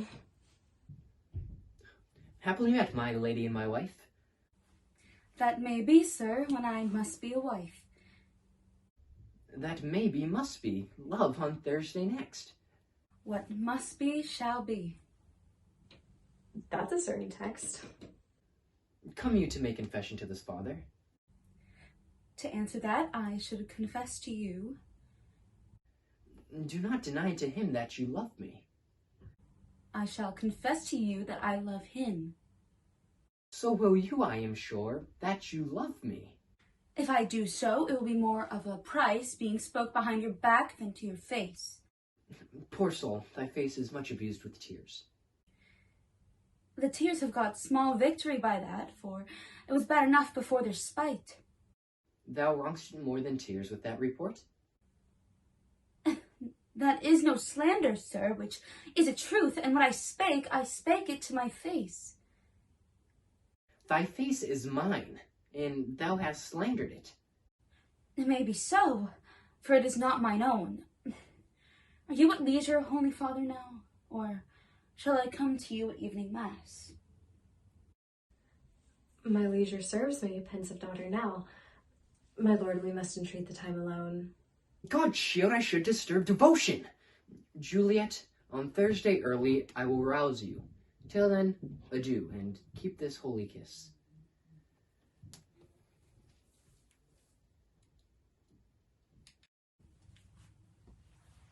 Shut the door. And when that was done, so come weep with me. Past hope, past care, past help. Oh, Juliet, I know thy grief. It strains me past the compass of my wits. I hear thou must, and nothing may prorogue it on Thursday next, be married to this county. Tell me not, friar, that thou hearest of this, unless thou tell me how I may prevent it. And if in thy wisdom thou canst give no help, do but call my resolution wise, and with this knife I'll help it presently.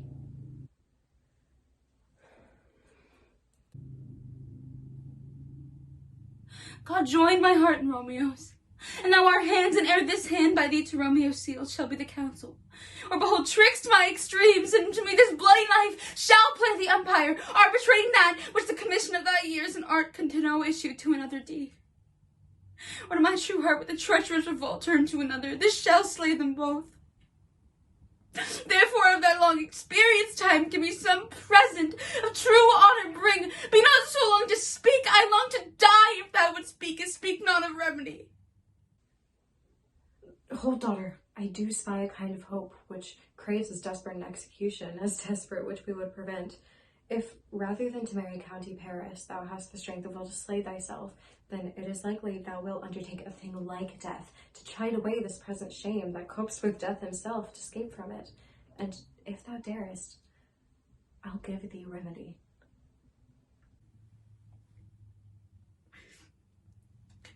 Bid me leap rather than marry Paris.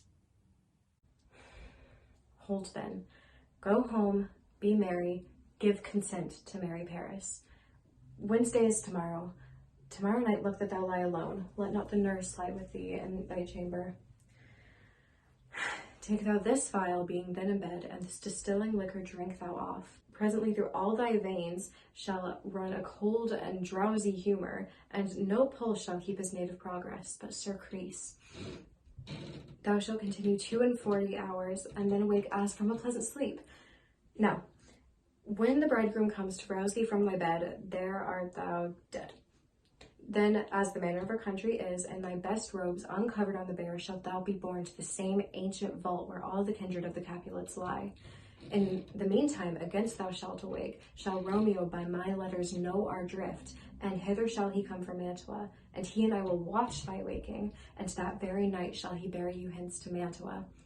And this should free thee from the present shame, unless, if no inconstant toy or womanish fear abate thy valor in acting it. Give me, oh tell me not fright or fear. Go. Get you gone. Be strong and prosperous in this resolve. I'll send a friar with speed to Mantua with letters to thy lord. Love, give me strength, and strength shall help afford. Farewell, dear father. Aye, those attires are best, but gentle nurse, I pray thee, leave me to myself tonight, for I have need of many oritions to move the heavens to smile upon my state, which, well thou knowest, is cross and full of sin. What, are you busy, Ho? Needing my help? No, madam, we have culled such necessaries as are behooveful for our state tomorrow, and let the nurse this night sit up with you, for I am sure you have your hands full in all this so sudden business. Good night. Get thee to bed and rest, for thou hast need.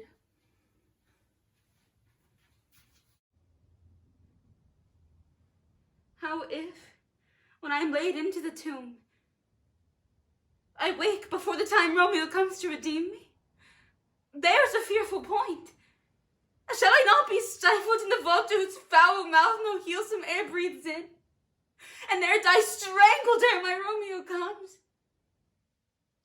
Or if I live, is not very like the horrible conceit of death, and night, together with the terror of the place, as in a vault, an ancient receptacle for this many hundred years, the bones of all my bloody ancestors are packed. Where bloody Tybalt, yet begiven in earth, lie festering in his shroud. Where, as they say, at some hours of the night, spring, alack, is it not like we that I, so early waking, what with loathsome smells and shrieks like mandrakes torn out of the earth, and living mortals, hearing them run mad.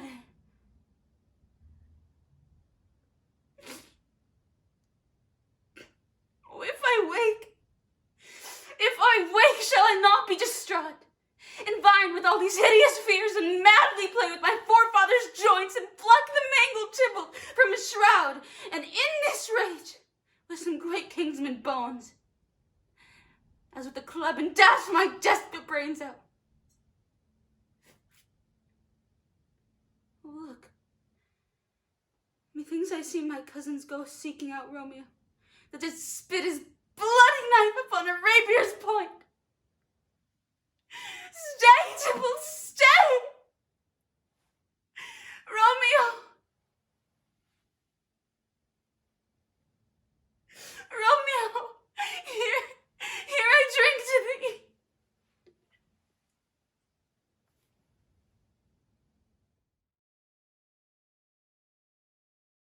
Mistress! What, mistress?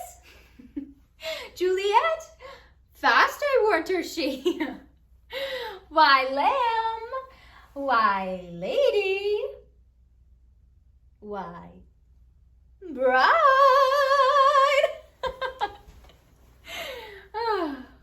What? Not a word. You take your pennyworths now. Sleep for a week, and for the next night, Kathy Paris, how set up his arrest for you. Will it not be?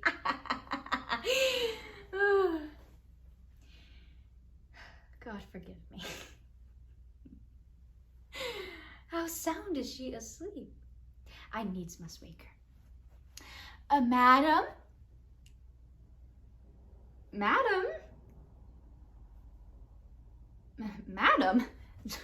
Hi, let the county take you to your bed. He'll fret you up by faith, will it not be?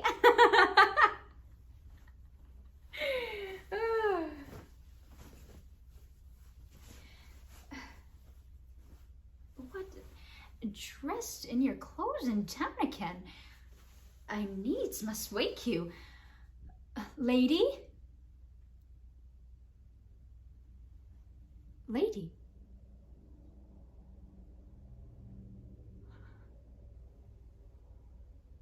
Lady?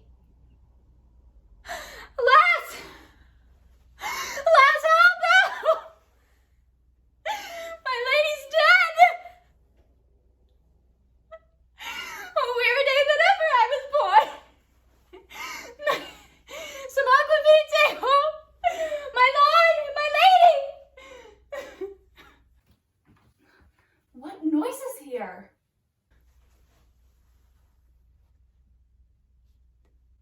Oh, lamentable day!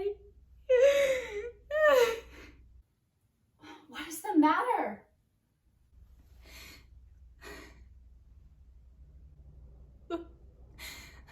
Look! Oh, heavy day! Oh, me! Oh, my child! My only life! Revive! Look up, or I will die with thee! Help! Help! Call help! For shame! Bring Juliet forth, her lord is come. She's dead. She's dead. Deceased. She's dead. She's dead. She's dead. Like the day she's dead. Like the day. She's dead.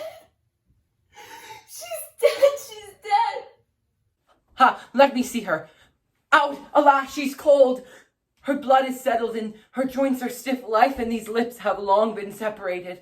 Death lies on her like an untimely frost upon the sweetest flower of all the field. Oh, lamentable day! Oh, woeful time! Death that hath ta'en her hence to make me wail ties up my tongue and will not let me speak. Come, is the bride ready to church? Ready to go, but never to return. O son, the night before thy wedding day hath death lined with thy wife. There she lies, flower as she was, deflowered by him. Death is my son-in-law, death is my heir. My daughter he hath wedded, I will die and leave him all. Life, living, all is death's. Have I thought long to see this morning's face, and doth it give me such a sight as this? Accursed and happy, wretched, hateful day, whose miserable hour the time ever saw in this lasting labor of his pilgrimage. Oh, one poor and loving child, but to rejoice and solace it, hath been catched from my sight. Be gild, divorced, wrong, split, slain, most detestable death by thee be gild. O love, not life, but love and death. Peace! Oh, for shame! Confusion's cure lives not in these confusions. Heaven and thyself had part in this fair maid. Now heaven hath all, and all the better it is for the maid. Your part in her you could not keep from death, but heaven keeps his part in eternal life. The most you saw was her promotion, for 'twas your heaven she should be advanced, and weep you now, seeing she is advanced above the clouds, high as heaven itself? Oh, Miss Love, you love your child so ill that you run mad seeing that she is well. She is not well married that lives married long, but she is best married that dies married young. Dry up your tears and stick your rosemary on this fair course, and as the custom is, and in her best array, bear her to church. For though fond nature bids us all lament, nature's tears are reason's merriment. All things that we ordain in festival turn from their office to black funeral. Our instruments to melancholy bells, our wedding cheer to a sad burial feast, our solemn hymns to sullen dirges change.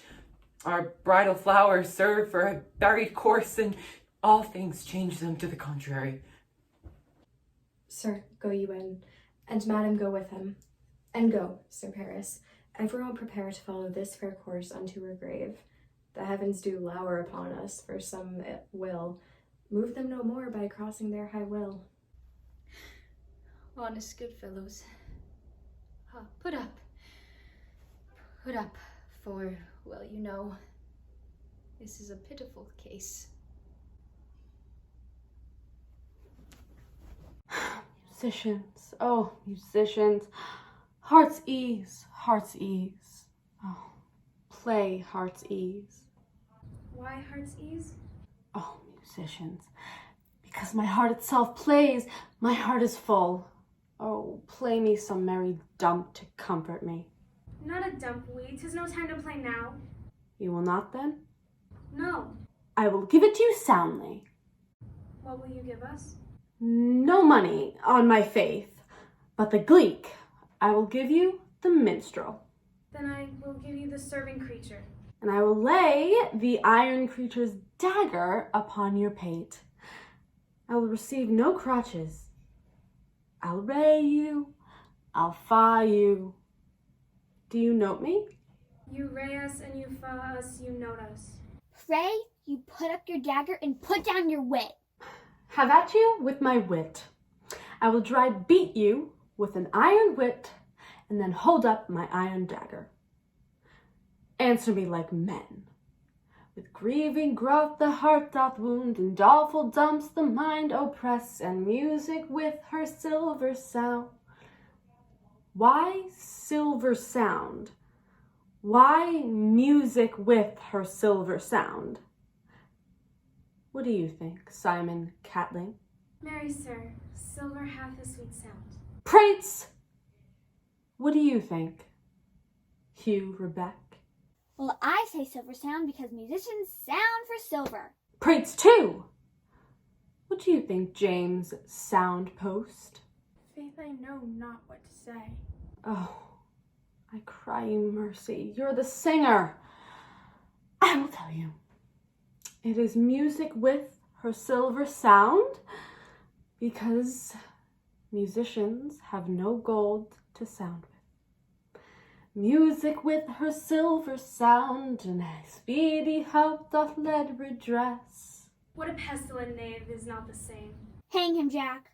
Come, we'll in here tarry for the mourners and stay dinner.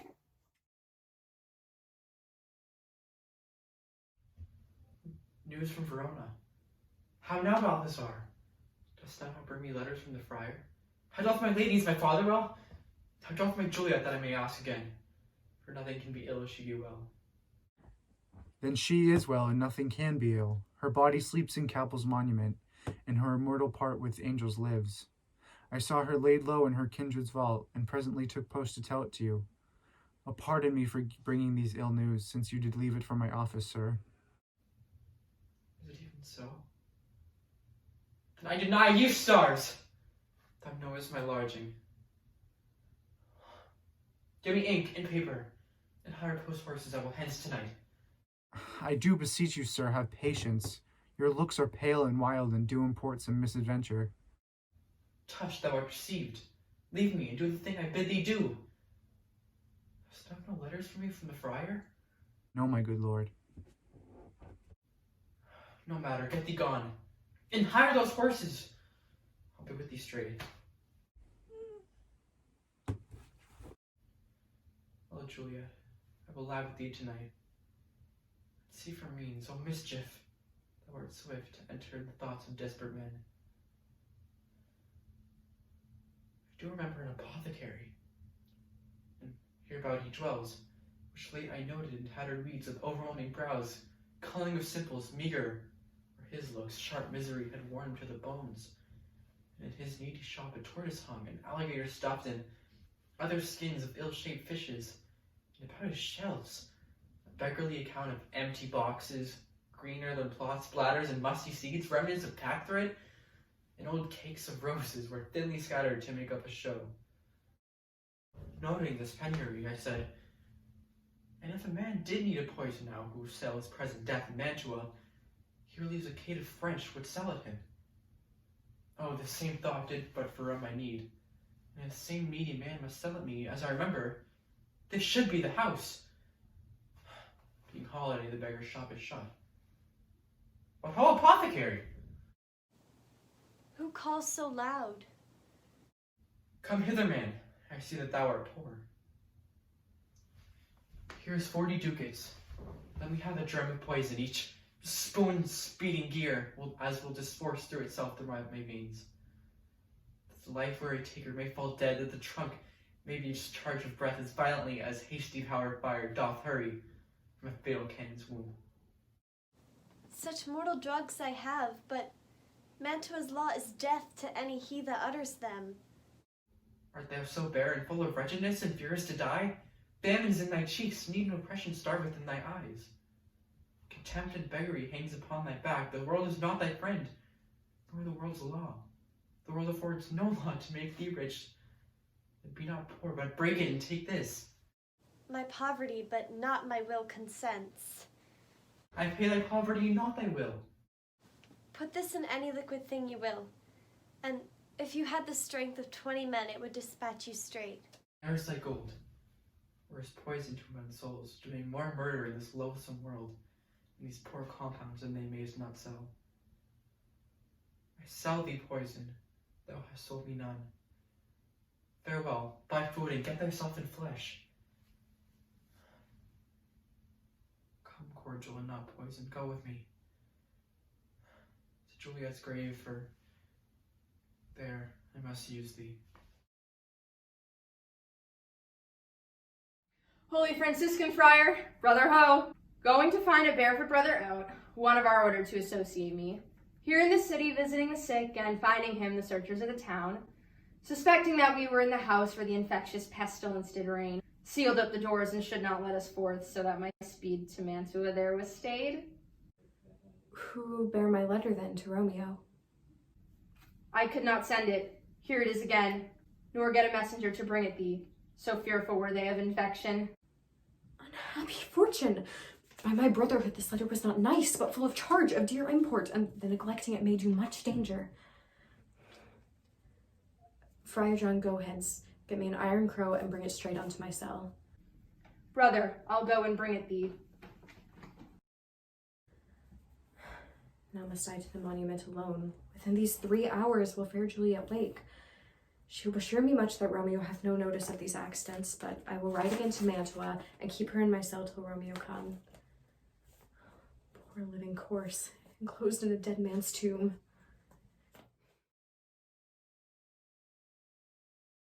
Give me thy torch, boy, hence and stand aloof. Yet put it out, for I must not be seen. Under yon ye trees lay there all along, holding thy ear close to the hollow ground, so shall no footstep upon the churchyard tread, being loose, unfirm with digging up of graves. But thou shalt hear it. Whistle then to me as signal that something approach. Do as I bid. Go. I am almost afraid to stay here in the churchyard, yet I will venture.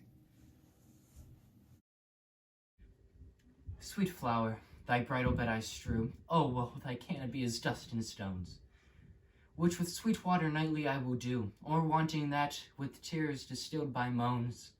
The obsequies that I for thee will keep nightly shall be to thee grave and weep. What's this? The boy gives something that something doth approach. What obsequies come to ruin thy night with me and my bride? With the torch? Muffle me, knight, a while. Give me that mattock and the wrenching iron. Hold. Take this letter. Early in the morning, see thou deliver it to my lord and father.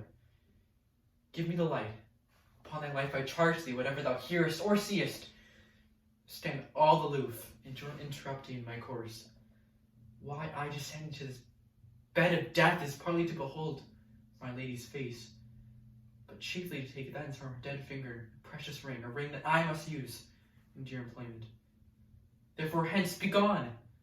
But, if thou jealous dost return to pry, what I further shall intend to do, by heaven, I will tear thee joint by joint and strew this hungry churchyard with thy limbs.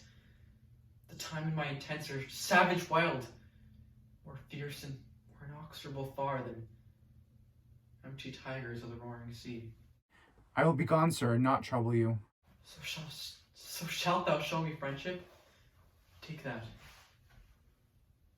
Live and be prosperous. Farewell, good fellow. For all the same, I'll hide me hereabout. His looks I fear, and his intents I doubt.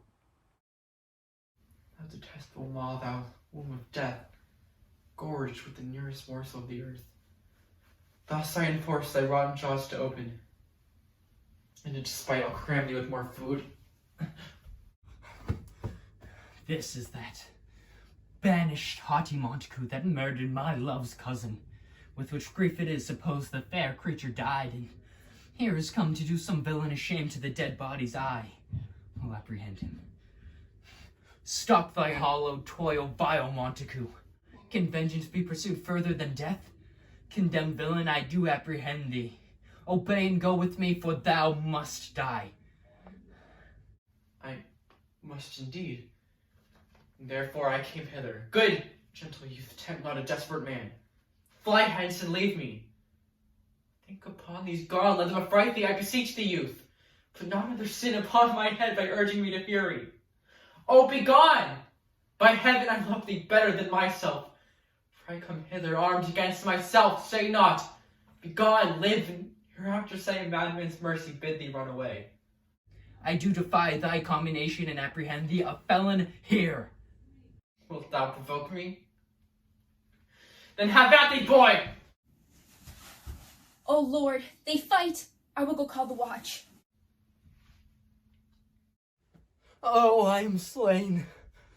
If thou be merciful, open thy tomb. Lay me with Juliet. In faith I will. Let me peruse his face. Mercutio's kinsman, noble Count Paris. What said my man when my retarded soul did not attend him as he rode? I think he told me that Paris should have married Juliet. Said he not so? Or did I dream it so? Or am I mad hearing him talk of Juliet to think it was so? Oh, give me thy hand. One writ with me in sour misfortune's book. I'll bury thee in a triumphant grave. Grave, oh no, a lantern. Slaughtered youth, for here lies Juliet. Her beauty makes this vault of feasting presence full of light. Death, lie thou there, but a dead man interred. How oft, when men are at the point of death, have they been merry, which their keepers call a lightning before death. Oh, may I call this a lightning? My love, my wife, death, that hath sucked the honey of thy breath. I've had no power yet upon thy beauty, thou art not conquered. Beauty's ensign is crimson on thy lips and in thy cheeks, and death's pale flag is not advanced there. Tybalt, liest thou there, in thy bloody sheet? Oh, what more fear can I do to thee than with that hand that cut thy youth in twain to sunder is what was thine enemy? Forgive me, cousin. Ah, dear Juliet, why art thou so fair? Shall I believe that unsubstantial youth death is amorous? That the lean abhorred monster keeps thee here in the dark to be his paramour? For fear that I still will save thee, never from this palace of dim light depart again. Here will I remain with worms that are like chambermaids, so here I will set out my everlasting rest and shake the yoke of inauspicious stars from this world-wearied flesh. Eyes, look your last. Arms, take your last embrace. Lips, oh, you the doors of breath, seal the righteous kiss, dateless bargain to engrossing death.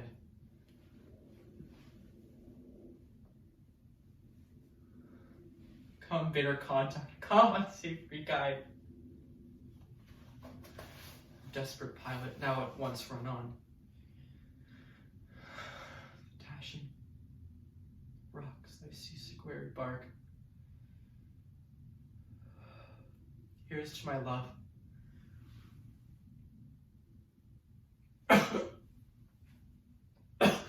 Oh, true apothecary, thy drugs are quick. Thus with a kiss, I die. St. Francis be my speed. How often have my old feet stumbled at graves. Who goes there? Here's one, a friend, and one that knows you well. Blessed be upon you. Tell me, good my friend, what torch is yond that vainly lends its lights to grubs and eyeless skulls? As I discern it burneth beneath the capel's monument. It doth so, holy sir, and there's my master, one that you love. Who is it? Romeo. Go with me to the vault.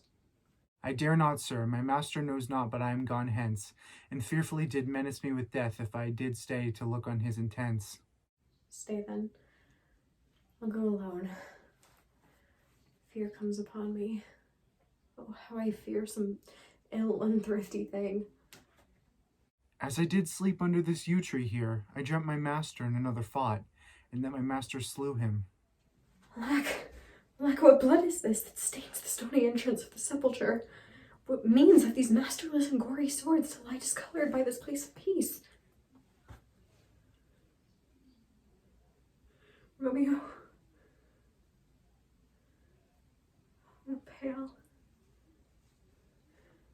What, embarrassed too? And steeped in blood? Oh, what unkind tower is guilty of this lamentable chance? The lady stirs.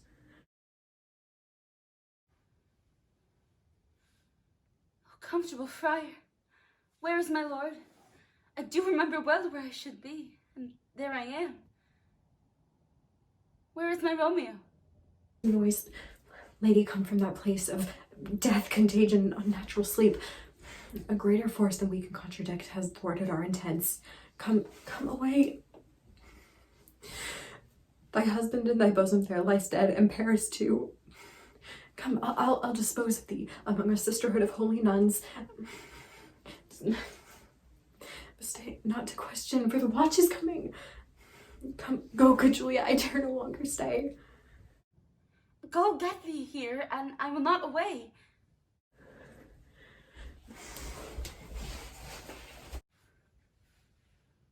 What's this? A cup closed in my true love's hand? Poison, I see, hath been his timeless end.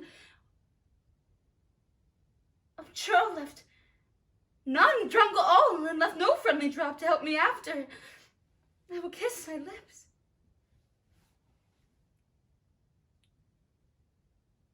Haply some poison yet doth hang on them, to make me die with the restorative. Thy lips are warm. Lead boy, which way? Yea, noise. Yea, noise.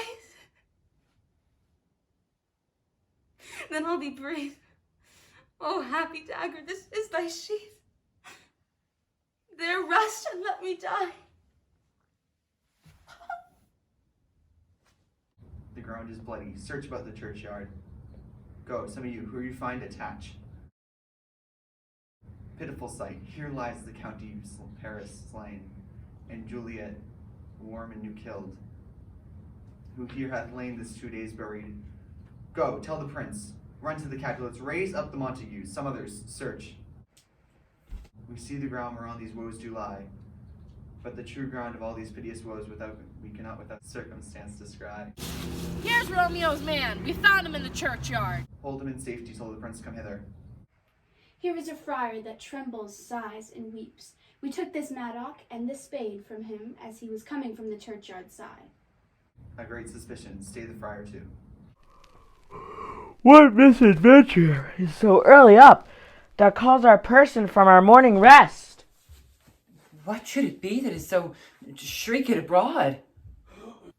Oh, people in the street cry, Romeo, some Juliet, and others Paris, and all run with open outcry towards our monument. What is this fear which startles in our ears? Sovereign, here lies the County Paris slain, and Romeo dead, and Juliet dead before, warm and new killed. Here is a friar, and slaughtered Romeo's men, with instruments upon them, fit to open these dead men's tombs. Oh heavens! Oh wife! Look, her our daughter bleeds! This dagger hath mista'en, for lo, his house is empty on the back of Montague, and is missheathed in my daughter's bosom. Oh, the sight of death is as a bell that warns my old age to a sepulchre. Come, Montague, for thou art early up to see thy son and heir now early down. Alas, my liege, my wife is dead tonight. Grief of my son's exile has stopped her breath. What further woe conspires against mine age? Look, and thou shalt see. Thou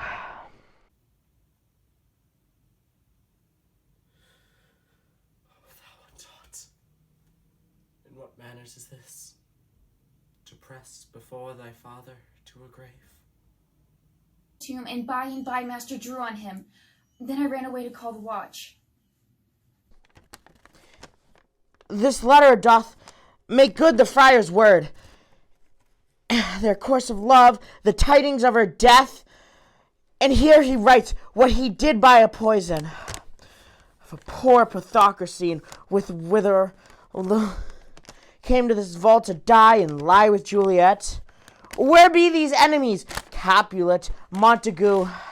See what scourge is laid upon your hate, that heaven finds mean to kill your joys with love, and I, for winking, to your discords too, have lost a brace of kinsmen. All are punished. Brother Montague, give me thy hand. This is my daughter's jointure, for no more can I demand. But I can give thee more, for I will ray her statue in pure gold, that whilst Verona by that name is known, there shall be no figure at such rate set as that of true and faithful Juliet. As rich shall Romeo's by his ladies lie, poor sacrifices of our enmity. Glooming peace this morning with it brings. The sun for sorrow will not show his head. Go hence, have more to talk of these sad things. Some shall be pardoned and some punished. For never was there a story of more woe than this of Juliet and her Romeo.